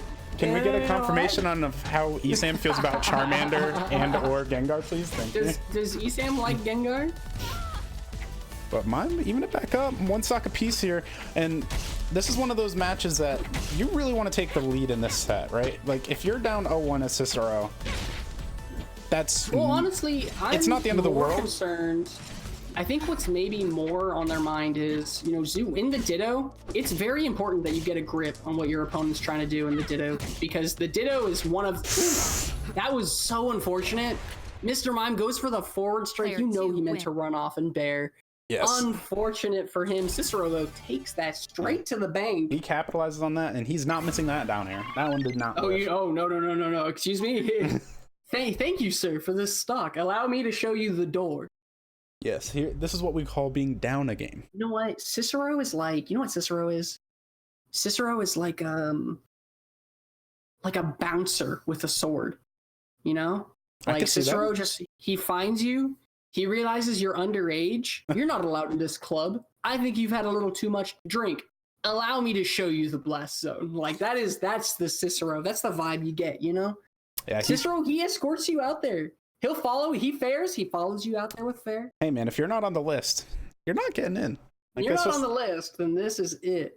This is winners finals, everyone. Cicero going up 1-0 in the set. 2, 1, go. You have to run off stage. I do have to run off stage. I apologize. Time to update our title here. I'm a quality stream runner, okay? Just Cicero, the best of the best. I'm sorry, Shakes, you're just having too much fun. You're getting used to being a commentator.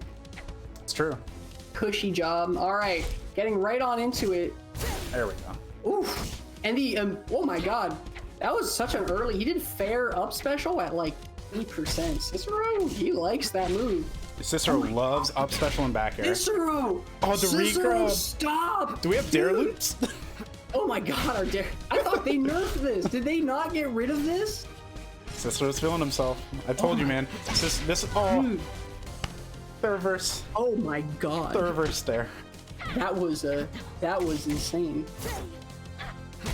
Cicero is feeling himself. Cicero's here, dude. Cicero's and there's the oh spike. My god! Cicero at less than 40%. Oh my god. Cicero's like, you don't even play this character. Get out of here. Go home. Oh my god. I have no words. When Cicero's playing like this, man, I don't know if anyone can beat him. He has his moments. Hey, you know what? I will say this. Cicero is definitely one of the most momentum-driven players in all of Icons. Yeah. He is so good when he's on it. When he gets just a little bit, you know, when he just gets a little bit going for him, when he has a slight idea on what's happening. Oh my, this is restock? Yeah. All he needs, the soft stage spike into forward strike. Cicero! Hold on, let me check my watch to see how long that one was. What a match. That's a statement. That's not just as winning Cicero, a game. Do you remember when I talked about how in game one you kind of have to know what your opponent's doing? Because in the Ditto, if you're not in tune with what your opponent's up to, you just evaporate. Yeah. That's what just happened to Mr. Mime. 100%. Like, that first game was close. They're both kind of figuring out, okay, how do you play the Ditto? Then the second match, Cicero checked his ID, dude. Cicero checked the ID. He said, wait, hold on a second. You don't belong here. And he's dragging him out to the street.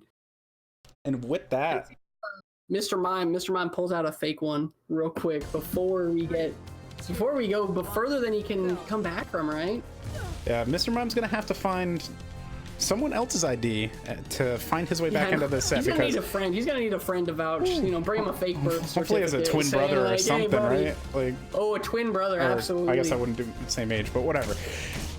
Nonetheless, Mr. Mime needs to win 3 straight matches against Cicero.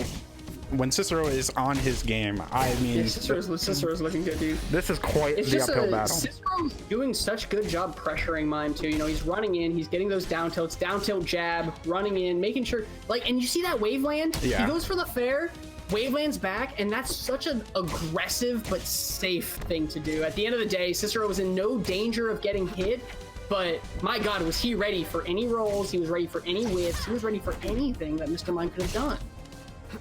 And first stock game 3 going a little bit back and forth. Yeah, he did. Did he just read that? Okay, Cicero. He just read side special. I don't think I've ever seen somebody be so far. And side special drift. Side special drift, letting Cicero get back to stage here after getting the hit on Mime. Oh my God. DI's up tilt. I mean, okay, Mime took the first stock, I guess, but for some reason I feel like Cicero is still winning. Yeah, I would agree with that. That's the least confident first stock taken I've seen in a while. Well, we'll have to see how it goes, because certainly the one thing that would make us look silly is if Mime were to, like, stock game, right? That would absolutely, that'd be it. Let's not even say it. It's not even Let's not. My boy Cicero, no bias, but bias. Oh my God, I completely forgot, but this is Cicero's birthday, isn't it? Oh, is it really? Today is Cicero's birthday. Holy crap. Cicero, his new age granted him new wisdom. The birthday boy. With his newfound experience and wizened with age, Cicero enters the Wonder Games 11 with newfound resolve. I honestly couldn't have put it better myself. This is a powerful. Ooh, oh my God! Goes for the fast fall. Okay, but Mr. Mime's actually starting to run away with this. So maybe we should start. Is it Mr. Mime's birthday? Because with newfound experience, newfound resolve, Mr. Mime is really just putting in work right now. Good pickup off the up air. Doesn't get another follow up off the dare, but still was ready for it. You know, but we're already seeing Cicero's cooling down the jets, right? He's not being quite as in your face as he was earlier, because Mr. Mime's playing a lot more defensively. Mr. Mime's being a lot more aware of what can happen when Cicero's close to him. Yeah, tipper up air, almost taking it. Goes for the up special just for a little bit of damage. I think he knew it wasn't gonna kill, but I really thought one of them would side special. I like 100% believed in my heart that they were gonna side special in that moment.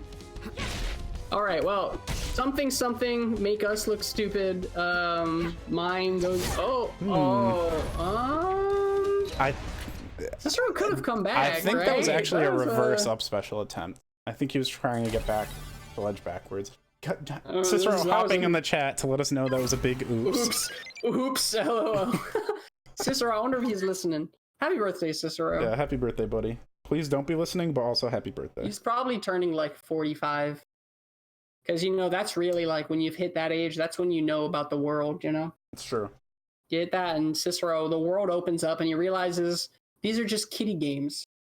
Kiddie video games. When he works his 9 to 5 at the office, he does so he's working with banks, working with stocks.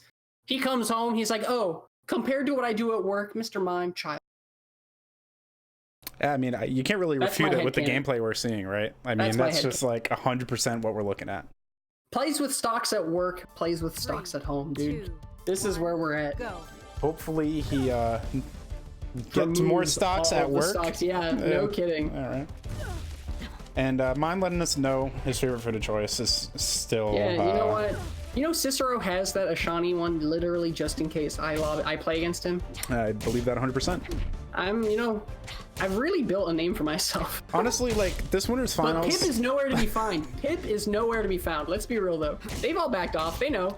We won. I mean... the Icon Man Alliance has completely and utterly won. I think we might be reaching here a little bit. Just like Cicero's reaching for the ledge on his way down. That's going to be it. Oof. Oh, the jab reset? Oh my god. Alright, so the Jets are now on for Mime, but Cicero with the turnaround. Reverse up air from both of them. That's honestly the most common thing you see in Nizu Ditto, I think. Yeah. Is reverse up airs abound. And Cicero's been ending up right above Mr. Mime a lot, and while Cicero's not trying to land on Mime, his drift isn't granting him enough space back to like really be safe. Mr. Mime is about to repay him the favor of game 2. Yeah, Cicero has not really been able to kind of establish position on stage in a long time, actually.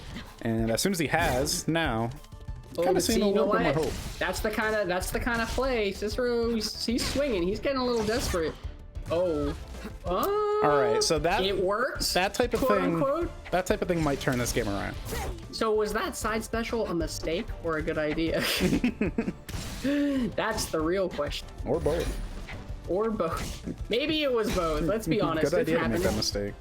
It would not be the first time that side special, Zurong's side special, was both a mistake and the right option at the same time. I believe that's how Banana side special first linked. It was just a happy accident. Yeah, it's just a happy little like, okay, we can do that. Oh, the slow walk from Mr. Mime. Oh, the Nair, and I think that's going to do it. And that's another 2-stock. Mime's looking like a different player. Yeah, Mime getting a lot of mileage off the Nair and just, I mean, kind of doing a puff with sword, right? Like not letting Cicero get in and be comfortable and get his opening. Well, it's one of those things that Cicero's not finding. It's not that he's not finding stage position, which is, you know, certainly true still, but it's that he's not finding grounded position to begin with. Right. And whenever he does, throwing out a side special, throwing out a dash in up special, that's a quick way to lose your grounded state, right? You need to be in a position where you can actually, you know, games 1 and 2, we saw Cicero like short hop fair in and just to wave land out. We saw that all the time in those first 2 games. Where are they now? Yeah, the movement definitely slowed down from Cicero.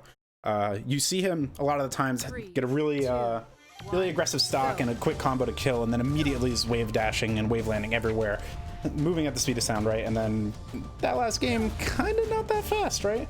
I mean, well, you know what? Mime has been doing a great job of just icing Cicero, keeping him in the air, saying, hey, if you're in the air, you're certainly not going to be playing any kind of weird footsies with me. Yeah, Mime definitely taking some notes throughout the set. Some great pivot grab from Cicero. That was actually such a cool cross-up air from Cicero. Yeah. All right, so see stuff like that is when you start to know like he's feeling it a little bit, right? He's doing it all right. He's a little bit.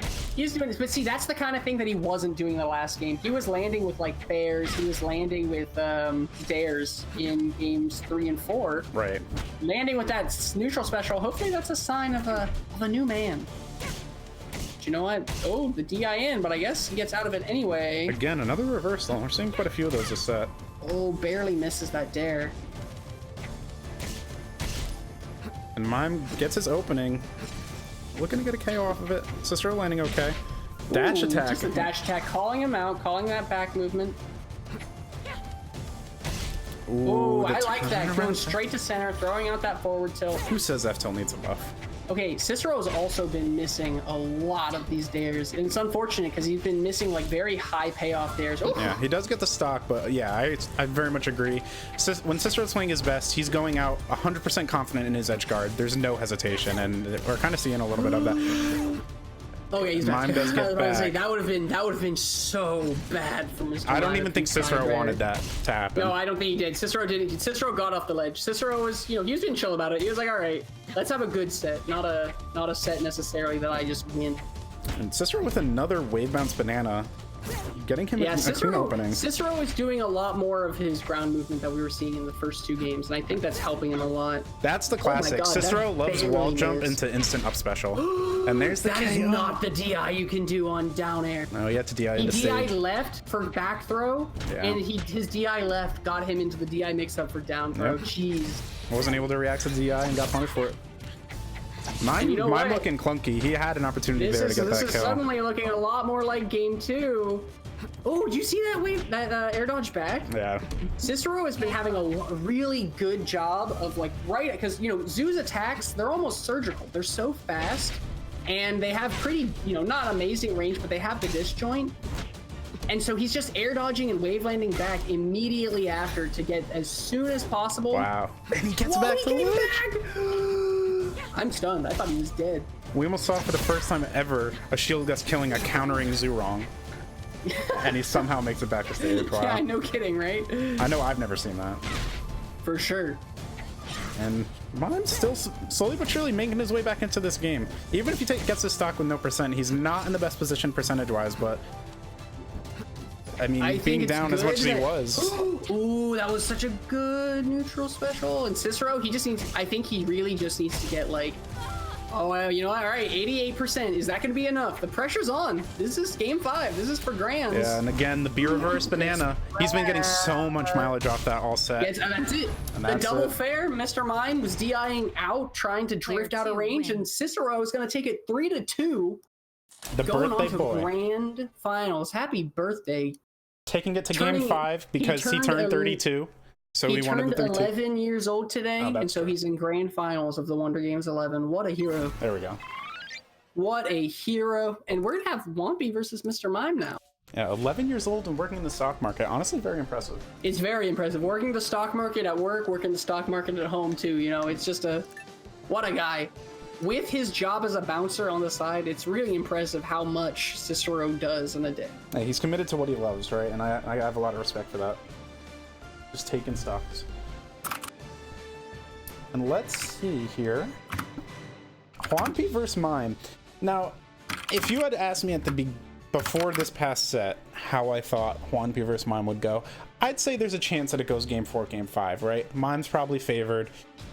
You would assume maybe 3-0, maybe 3-1. But the way he started playing towards the end, I mean, game 5 was a little bit of a wash, but those previous 2 games. Oh. It's gonna be a tough one for sure. Honestly, I think this is Whompy's, right? Who did Whompy lose to in winners? Whompy lost to Meeks in winners, which is an upset, right? For Whompy. Yes. It's one of those things that, like, Whompy, while we all know, okay, he's only been back for, like 3 weeks now? Like, not really long. If he's even been back for that long, it might even be less than that. Yeah, I think it might be less, actually. He's only been around for a couple weeks.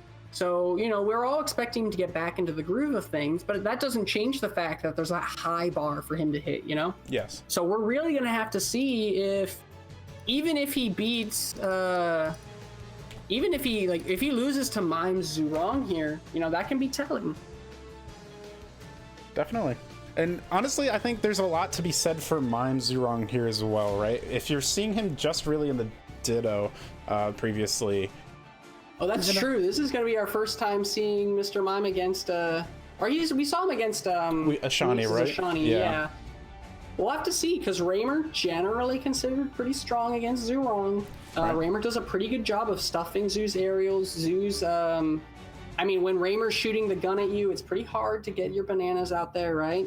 Yeah. There's definitely reasons for it to be tricky for Zurong in the matchup. We're just going to have to see how well Mr. Mime's able to deal with it. We'll have to see how experienced he is in this.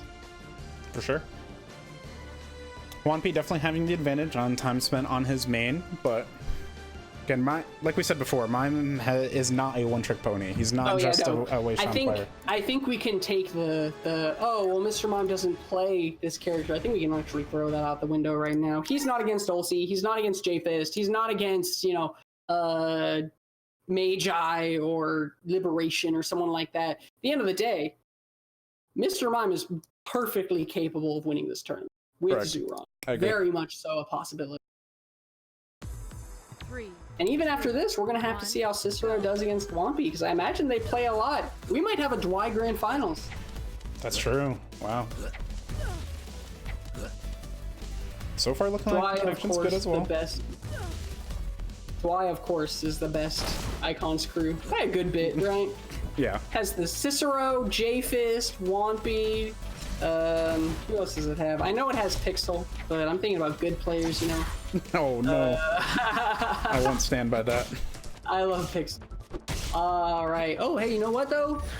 Mine's looking all right. Corner him real nice. Yeah, a quick 70% lead. Make it 80. I'm looking to close this out. Oh, well. Interesting down special. That was actually... that kind of tech chase is pretty decent with Raymer, especially because of how fast it closes the distance. Right. And it absolutely can work. That's a good delay from Mr. Mime on his getup. Yeah. Getting out of there as soon as possible. Covered instant get up and roll away after the missed tech, so definitely covered it stuff. Nice job by Mime waiting. Raymer's recovery tends to get a lot. People like to think that Raymer's recovery is like very, very strong, which granted it's pretty good, right? But holding glitch against Raymer is very good. People need to do it more. Have some confidence in the fact that you can edge hog him. Absolutely. If it's at the peak of his jump, you can get that KO. And Hwampi quickly turning the game back around, getting it evened up. This is already, though, we're already seeing, though, I think that this may be a longer set than, I don't think that we're going to have to worry about, does Mr. Mime know how to play Zurong against Raymer? It looks like he's doing just fine for himself. Right. Doing a good job not finding himself in disadvantage too often, avoiding shots in neutral.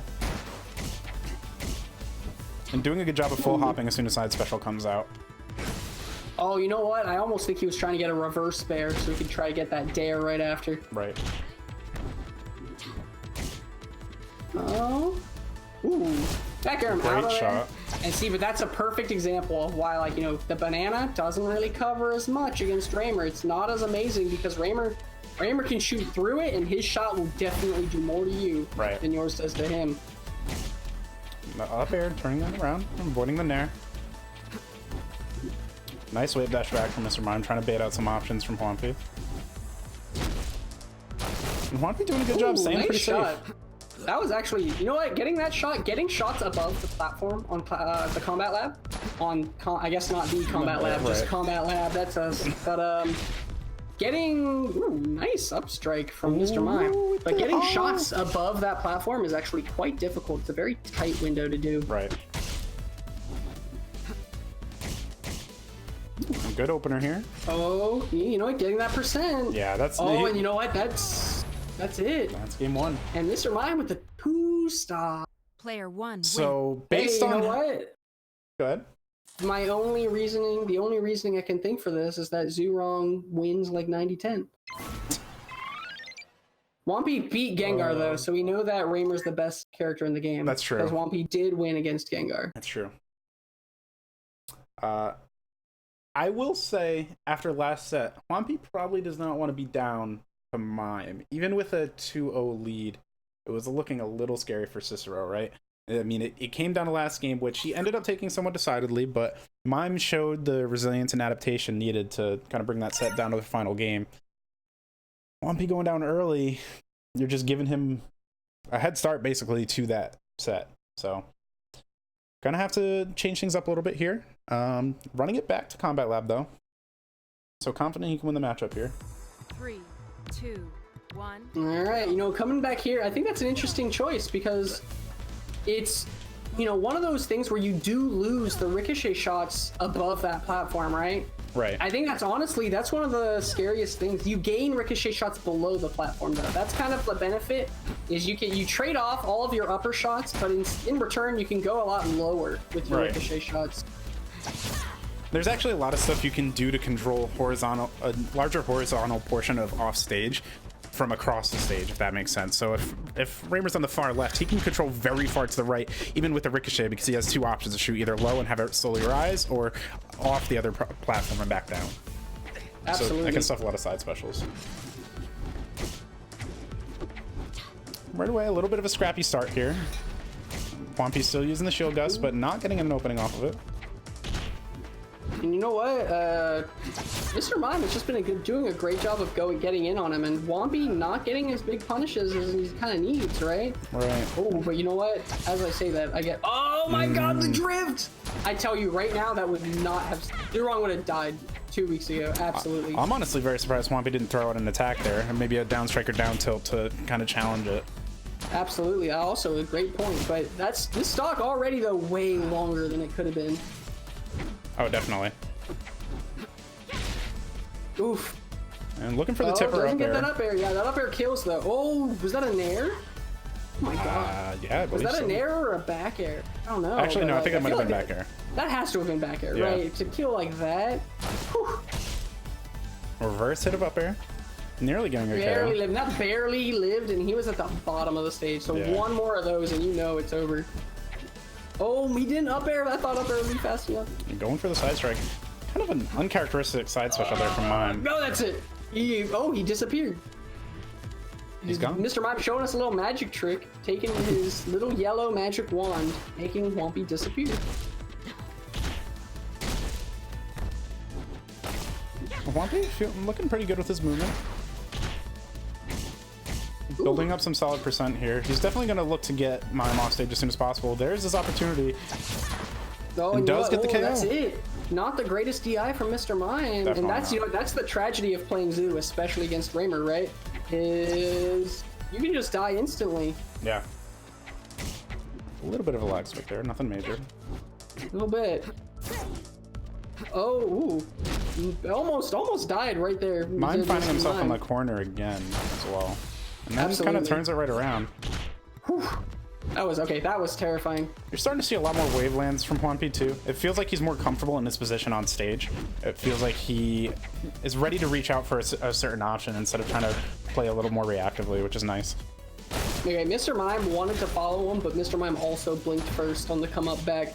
He didn't go for the reverse up special like a Mr. Cicero does so characteristically. That down special was great by Swampy, knowing that he had enough time to still throw it up there on the platform and recover without getting punished. Oh. Interesting situation. He get hit? He did not get hit, no. Okay. I just want to make sure I'm not missing anything. Okay.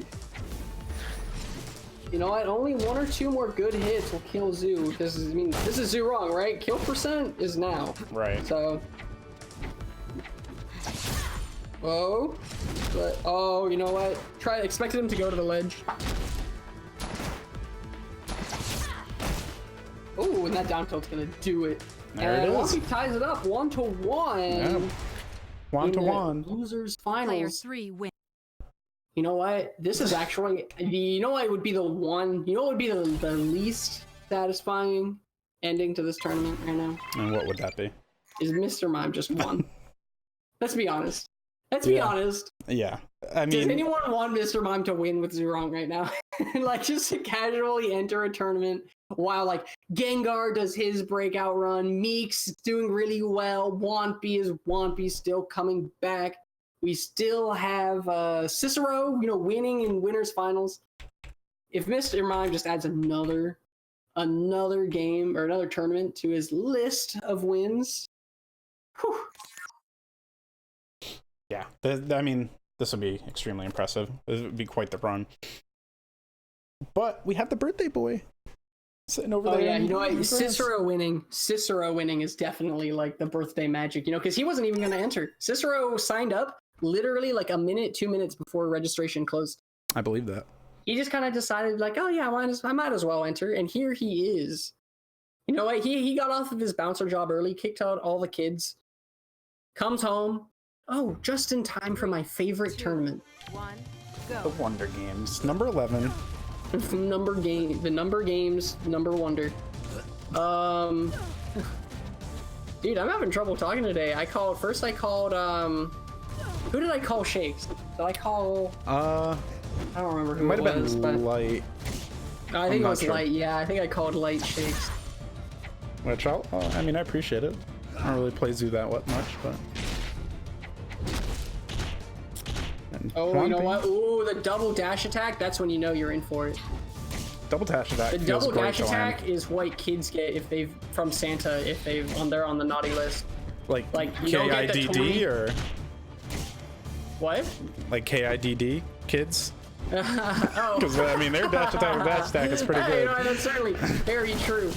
Raymer and Kid, if you get double dash attacked by them, that's like the coal in your stocking. Like, oh no, I can't believe this is happening. Exactly. And Wampi down on a quick stock. He definitely does not want to fall behind 2-1 here. Ooh, nice ledge. Oh, that's it. What awareness to know. Oh my god. You see how close that was to the ledge? Oh, that's it though. This is it this time, down right? Tilt, Okay, good. yeah. Oh, he pressed the button this time. Hey, there you go. The same thing happened in game 2, and he tried to ledge hog, and you were the one who mentioned it. Like, I don't know why he didn't try to down tilt. Yeah, what a clean edge guard. Wampi looking to kind of establish control in this match. Oh, you know what? Mr. Mime flubbing the advantage he had there. And I will note too, the last time we saw Mime on the stage, granted it was against another Zurong, did not go so well for him, so.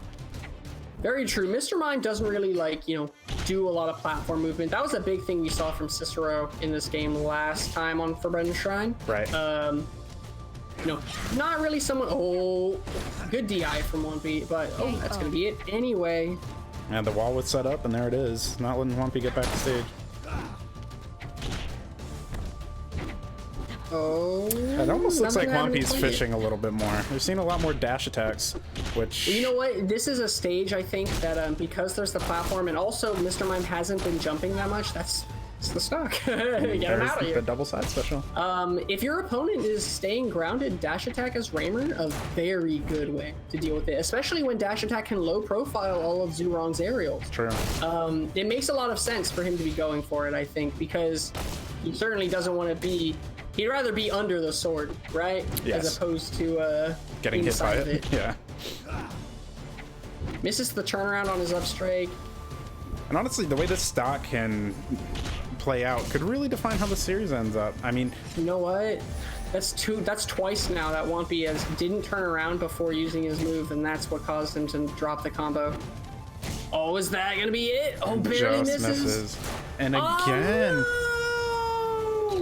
No. Let's not make that the Wampi, okay? That's twice now, no more. Never want to see that. Mr. Mime up 2-1. Oh, what a heartbreaker. Once again. Will Cicero have his chance to match up with Mime again, potentially with 2 set wins over Mime in one tournament? That's on the table. That's an option of how this tournament goes. That's true. It's very possible for... It is extremely possible for Cicero to pull 2 quick ones on him real quick. That said, though, the big question, I think, is will Mr. Mime just beat Cicero if they play again? Because let's look back at the winner's final set, man. It was close. Yeah, up until the start of game 5. Games 2 and 5 were the only games where Cicero... Don't forget, game 1, Cicero won off of a misinput from Mr. Mime. Yeah, right? You could argue he stole that game for sure. Cicero looked really good in games 2 and 5, but games 1, 3, and 4, one could have gone either way. And Mr. Mime did give him the business in game 4. Let's not forget. Yeah. Definitely too early, Con. And we still don't know how Cicero versus Whompy would play out, right? And no idea, actually. That'd be a very interesting game. Their paces are much different. Yeah, we're gonna have to see, because Cicero, Cicero, he loves his jumps, he loves his aggression. Whompy, he's been shooting that gun, my friend. This kind of comes down to Whompy adapting, right? He has to change something up. Well, you know what? And here we are on Malu Malu, and if there's anything that we saw of Whompy versus was it Light that Whompy played against? Yes. That was, oh man, we saw Whompy was fine with this stage. Yeah, Raynor, the character that has much better close quarters combat than people would assume, given the fact that he is pretty strong with the gun, right? It's some of the best in the game. Even after the nerfs, it's still some of the best close quarters game in the game. Let's be honest, like, forward tilt, still amazing. Nair, still fantastic on shield. Down tilt is nuts. Down tilt is maybe the most underrated move he has. I agree. Dash attack, what a move. Dash attack, we've seen Whompy use it so much, and there's a reason for it. Dash attack is a fantastic combo starter, fantastic at low profiling, fantastic at closing distance. And mine kind of just wildly throwing out Shield Gust there and ends up losing a stock. And you're seeing Whompy kind of up the movement a little bit, right? He's got a little more pep in his step. Well, it's also worth noting that he doesn't need to close as much distance. Cornering himself on Malu Malu is much different than cornering himself on Forbidden Shrine. Yeah. I think it's also worth noting too, we're not seeing a lot of aerial down specials from Whompy. Something that's generally used to try to throw off timings of your opponent. I've seen it almost 0 times at neutral, at least. That's very true, actually. Now that I think about it, we've seen quite a few grounded down specials, but not. Oh man, catching the roll. Okay, all right. He's looking for blood here. Whompy's looking really good. Hold on a second. Oh my God, Whompy's looking. Wow, didn't even need the ricochet there. Whompy looking to tie this series up and bring it to game 5. Yeah, Whompy's like, wait a second. Hold on a second. The reigning champ. As much as we can talk about what that bracket looked like, I mean, that's true. No, Whompy definitely Whompy won a tournament more recently than Mr. Mime. But that's not also, but if we're talking champions, people who are used to winning the Wonder Games, let's be real. Mr. Mime, if there's anyone who's habitually wins the Wonder Game. Right, like Leffen may have won Evo, but no one's gonna consider him an overall better player than Armada, right? Like that's just, you gotta have the consistency. Are you sassing me right now? Are you trying to sass me? Shoutouts to Big Left, by the way. Oh my God, that almost killed. Also, yeah, let's talk about upstrike. That was something we didn't even mention on close quarters. Oh my God, that upstrike is good, dude. That's gonna be it. That's a low percent 2-stock. Whompy. I'm bringing it to game 5. So Whompy's really trying to say Dwight's the best crew. He's like, he really wants to be able to go into the chat and say, yo, Dwight Grand Finals. So what do you think Mr. Mime's mindset is going into this game 5? Do you think about halfway through last game, he might have been thinking something along the lines of, hey, this is a wash? I think Mr. Mime is right now turning up the volume on alien food. That's true. And Mr. Mime is he's getting into the zone. He's here. Whompy feels emotion. Mr. Mime does not. Yeah, Whompy's a gamer at the end of the day, and Mr. Mime is a, you know what, we talk about Gengar being mysterious. Mr. Mime holds more mystery in the palm of his hand. You watch Mr. Mime stream and you don't know what's going on ever. It's true. Mr. Mime is an enigma. 3, 2, straight up. He is definitely a powerful force in the brains of the people around him. Demonstrating some great movement tech here. One of those things that I can't even imagine that Mr. Mime is feeling anything right now. I don't think he's nervous. I don't think he's happy. I don't think he's sad or mad. I think Mr. Mime is literally just like, all right, I guess we're gonna play another game. You know, I've never seen Mr. Mime like salty at a game. The only thing I don't even see him like salty at characters getting nerfed. Even when he thinks his character is bad, he just switches without even like saying that much. He's like, oh, Well, yeah, I mean, I don't really like. He's like, I don't really think Wei Sean's that strong right now. I'm gonna switch to Zook. I mean, it's in the name, right? Like, he's not gonna be saying much. That's just. Oh yeah, exactly. Speaking of Pokemon names. True. Oh, I didn't even think. Oh, not quite gonna kill. Is it bad that just now I remember that Mr. Mime's a Pokemon? Just now. Yes. After all this time. Yes, that's a problem. I was like, oh, he's just a mime. Wow. Wait a second. Well, oh, I thought that was good. I thought Wonky was gonna pull a fast one on him. That's gonna be it though, and that's the first stock. Game 5. Mime looking good. Yeah, looking very good. But I believe his last game 5, he started off with a. Oh wait, was Cicero dominant or did Mime have a decent start and then Cicero turned it around? I don't remember. Oh, Cicero looked really good in game 5 of their set. But you know what? Whompy looked really good in the last game, and Mr. Mime's like, wait a second. Wait a second. The same thing happened when Cicero had a really good game 2 against Mr. Mime. Right. Mime was like, wait a second. Hold on. I'm really good at this game. That was just textbook from Whompy there. Getting the stock. I mean, there's no second guessing anything there. Ooh, good empty hop into the grab from Mr. Mime. Throw to side special. Not something you see very often. Oh, the Something angles. Something that Mr. Mime actually hasn't, I'm sorry, that Whompy hasn't really been getting a lot of mileage of is out of these dashback bullets, right? We've actually seen, we saw the last 2 connect, but most of them, Mr. Mime has actually just been getting that sweet spot right above Whompy where it no longer connects. Oh, gets the grab. Oh, that was actually, oh, I thought that was going to connect. That was terrifying. Yeah, that was very close.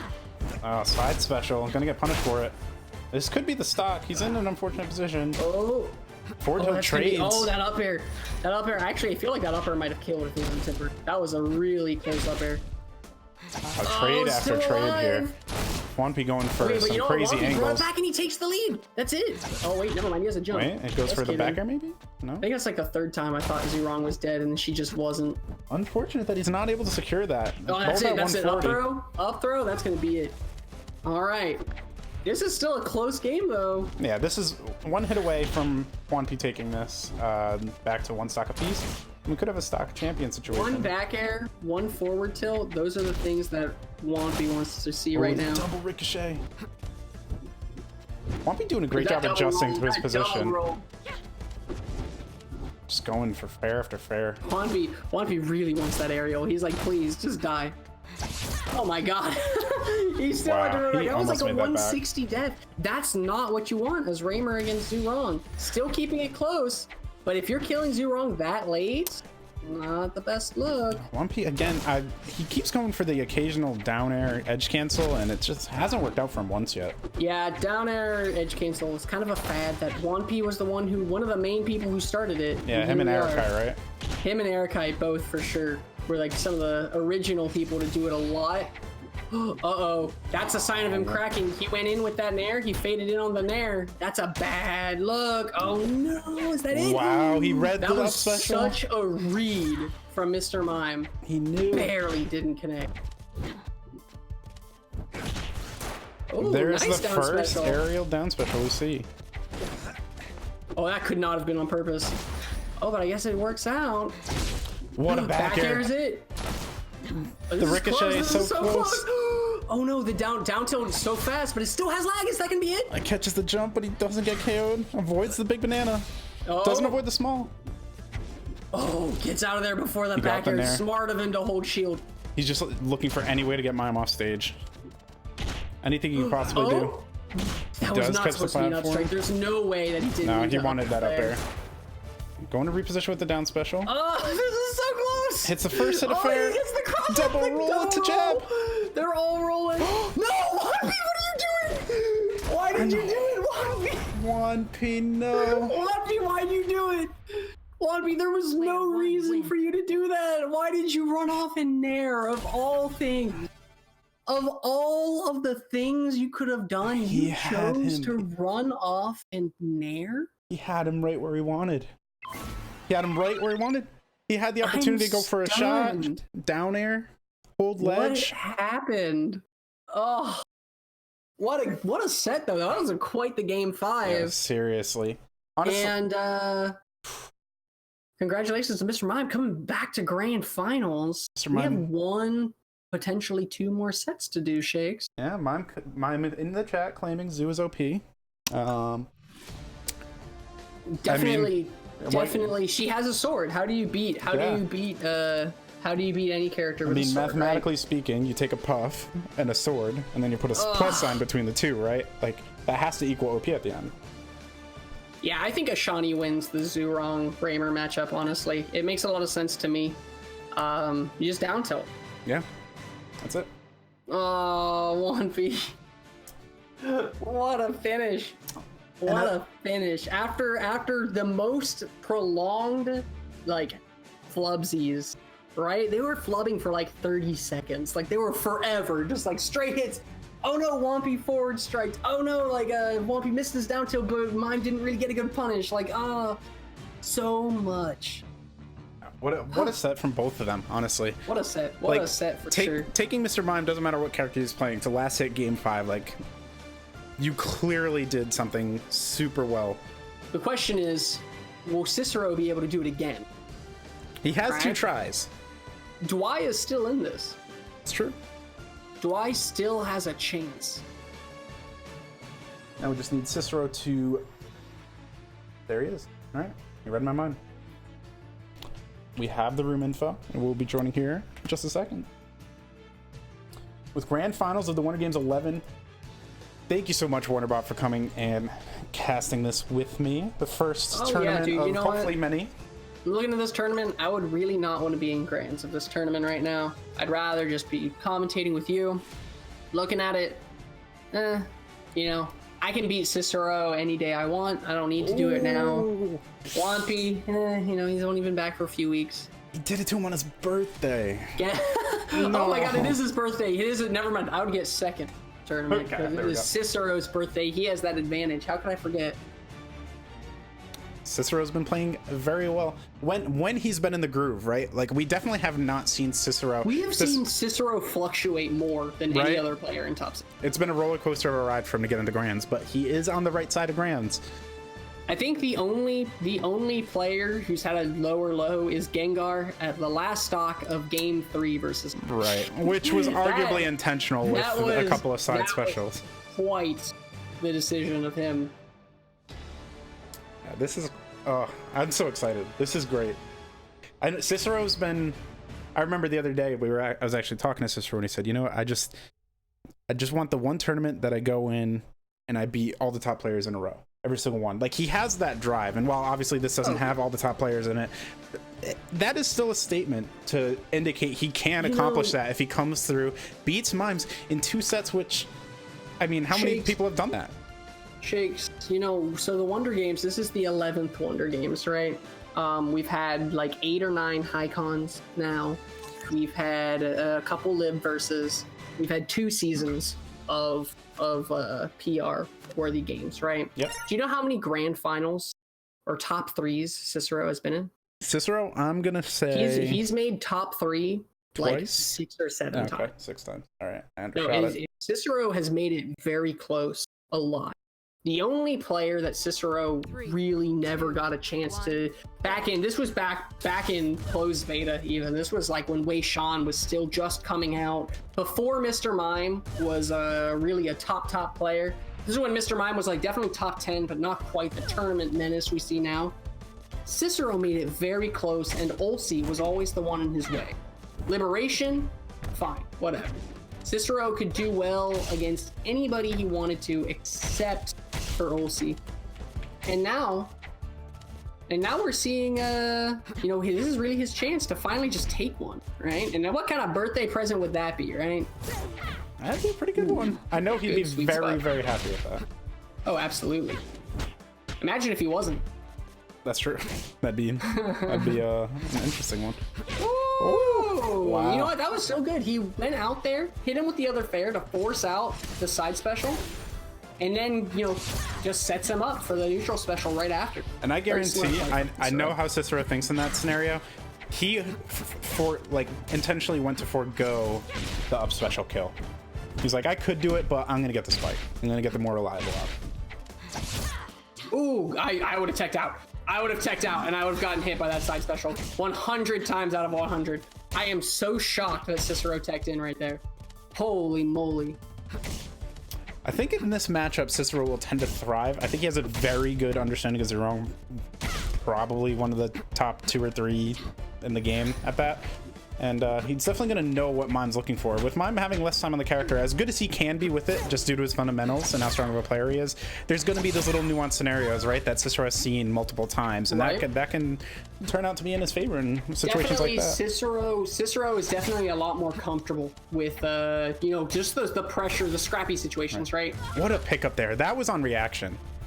He saw the no tech. Cicero's looking good, dude.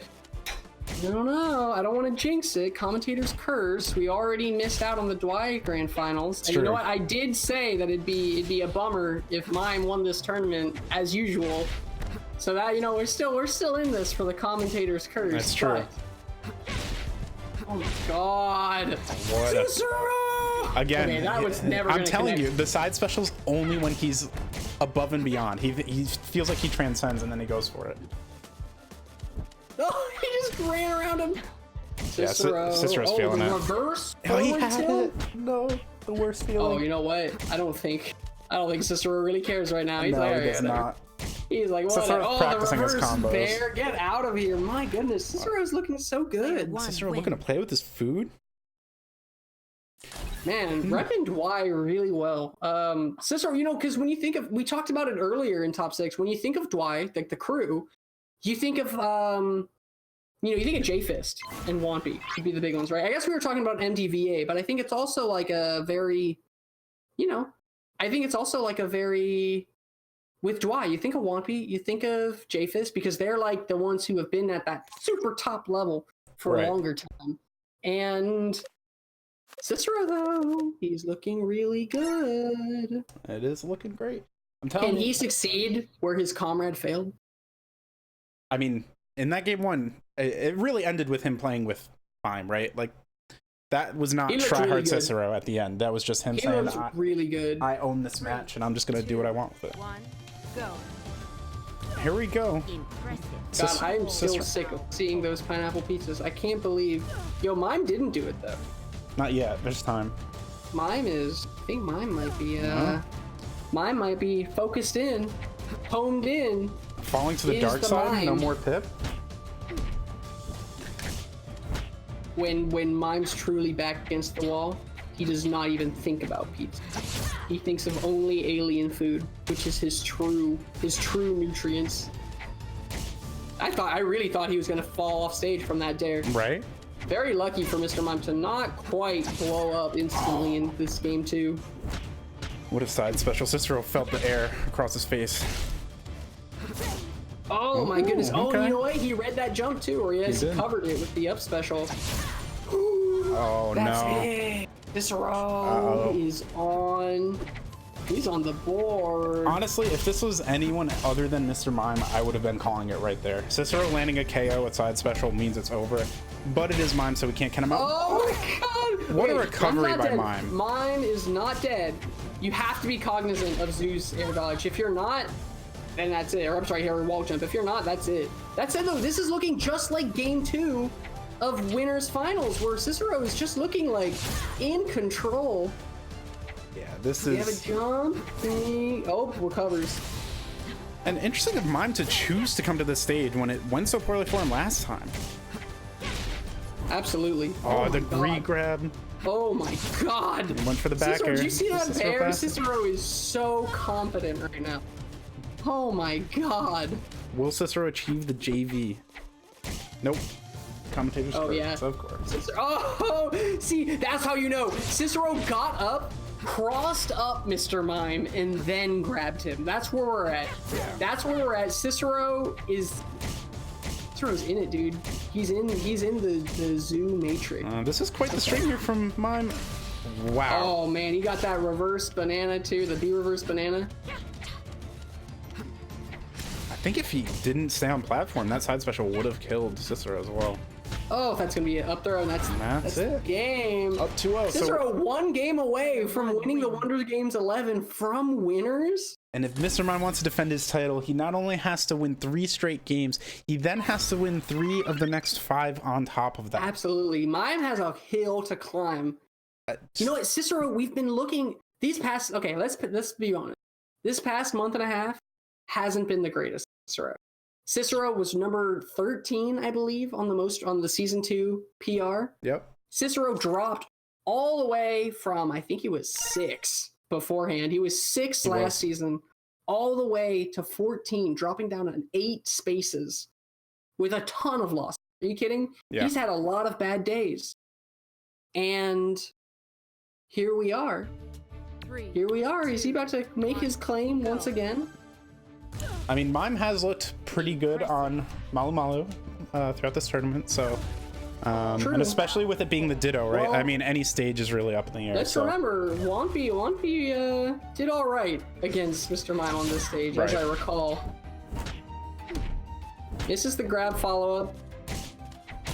Up air. Gets a turnaround. Ooh, I like how he just grabbed the ledge there instead of going for something else. And I'm not sure if Cicero's just spamming up air when he's in these combos and thinks that a link might be coming. Ooh, a clean stock taken from Mime. Mime took the first stock. I think that's the first time. This set that Mime took the first stock, right? I'm not sure, actually. I think so. Not positive. But Mime just... Oh, man. I thought he was about to get that trade into the dare. That would have been insane. Let's be real. That would have been the coolest thing we've ever seen. He did it to him, and he hit him with the hollow. Oh my god. Oh no. Oh my god. Cicero, stop. Cicero says, no, seriously. I've kicked you out of this club how many times now? He's about to leave him with some bruising. Oh, but Mime not going down without a fight. Up a full stock here on Malu. And Cicero's going to have to play extremely well to take as little percent as possible here. Mr. Mime not content staying in shield anymore. Mr. Mime, he's starting to press buttons. He's starting to wake up with buttons, saying, all right, if you're really going to insist on dancing around me, then I will start just throwing out my sword. And if you run into it, that's your own fault. Right, and something had to be changed, right, for Mime, because this was not going well for him up until... You know what? If your opponent's dancing around you, that's generally a sign that you're in shield a little too much. Yep. Oh, what a beautiful up special. Holds ledge. That's one way to just quickly take that back. Cicero's definitely looking to just get the quickest combo to death here and give Mime as little opportunities as possible to mix this up. And there's the recovery mix-up. Cicero, the best recovering zero. Okay, but doesn't get the oh, this is tense. Because you know what? Let's be real. Mr. Mime almost reversed 3-0'd him last set. Side special does not kill. Risky move by Mime going that low. That was a risky side special. I actually thought that was going to connect. Gets the up special. Up special. Up air picks him up. Air. Fair just whiffs. Oh no, and there's a spike. And Cicero wins 3-0 in grand finals to take the Wonder Games 11. Congratulations to Cicero, his first tournament win in Icon. The birthday boy does Happy birthday to Cicero. Happy birthday. How old did you turn, Cicero? I see you in chat. How old are you today? Congratulations. Wow. 3-0, Mr. Mime. What a set. What a guy. What a guy. Let's take a look at this path. This is how he spends his 21. Do you know how many people would choose to not win tournaments for their 21st birthday? Hey man, he's dedicated to his craft, right? A true craftsman. He's dedicated. He's getting drunk off of the blood of his opponents right now. That's where we're at. We're talking about 2-0 over Pochi, who's no slouch. 3-2 over Light, who's been on the come up. Not the most dominant, very back and forth set, but still a good win. And then 2 sets over Mr. Mime. Game 5, then 3-0, including, was it 2 3 stocks or just 1? No, he didn't get it. I think it was just the 1 3 stock. Yeah. But Cicero, he's what a guy. And this opens up a lot of talk for... I'm feeling a little bothered. Cicero, what an attractive player. He's looking good. This run was fantastic. Yeah, I know Cicero's feeling through the roof right now, over the moon. He's just so excited. My God, I'm so happy for him. Overall, it's been a good tournament. Yeah, this was a great tournament. Only 1-3-0 in top 6, or no, 2 actually. Cicero. Yeah. 1P over Gengar. Never mind. There's 3 of them. There were 3. It felt like a lot of sets were closer than that, though, right? Like even there were a lot. Even the 3-0s weren't that dominant. Outside of the last set we just saw, and even 3-3-2s. There were 3-3-2s in top 6 and 2 3-1s. Yeah. So, well, just a quick recap. We got Cicero in first place, taking it over Mime 2 sets. Got Mime in second. Yeah, from winners, very important. Mime in second. Hwampi in third. Gengar making it to fourth. The legendary, the hidden master Gengar in fourth place. And then just behind Gengar, we have Light the Lantern and Meeks, splitting sixth place. And then Aaron and Zik right behind that. Both, I mean, looking at the bracket, there weren't too many crazy upsets, but well, there was some good stuff. There's definitely some good ones, right? There was Meeks over Hwampi. Honestly, Gengar over every single player that he beat, just off of the merit that he didn't really, nobody knew really how good he was. He was seeded 8 at this turn. Yeah, Gengar. So, you know what? He definitely wasn't projected. He was projected after he lost to Aaron in winners. He was projected to lose to Pochi in losers. So true. Gengar definitely making a run. Gengar and Lantern both making statements. I mean, and obviously Cicero on top of all that. And Hwampi's back. Hwampi shot his gun all the way back to third place here, which is almost barely not top 2. Let's be real. I was just gonna say, let's not forget that he very well could have beaten Mime. He had the opportunity. He played very well, and really, it wasn't even like Mime outplayed him at the end. Like you could almost make the argument that Hwampi played himself with maybe not the most consistent edge guard option we've seen, but hey, man, I mean, sometimes that's just how the cookie crumbles, right? Part of being the top player is making the right choice, and I mean, it didn't play out there, but Cicero making all the right choices. Congratulations again to the birthday boy himself, leading the Zurong charge to the championship. But I think that'll be it for us. Congratulations to Cicero, and I think we're good to go, ladies and gentlemen. We hope that you enjoyed this cast. We've been going for a minute. How long has this been going? Look at OBS. We've been going for 4 hours. The stream has been live for 3 hours 20 minutes. Yep. Oh, so almost 3.5 hours. I hope you guys enjoyed it. That was only top 6 too. If we're gonna do this in the future, we're actually gonna need to make a plan, because this went for a long time. If we went through top 8 and there were more than, we only had like 25 entrants or something today. Yeah, absolutely. We're gonna have to make some adjustments to this. Granted, we had some server downtime, and we did. That's true. I mean, we didn't really have to wait on matches too much, so it's really just a server downtime. That wasn't the issue. So, but thank you. All right, guys. This has been. Thank you so much for tuning in. Hope y'all enjoyed. I'm Wonder Bob. And I'm Shakes. Thanks for hanging out, guys. We will see you hopefully the next tournament. Have a good night. Bye, everybody.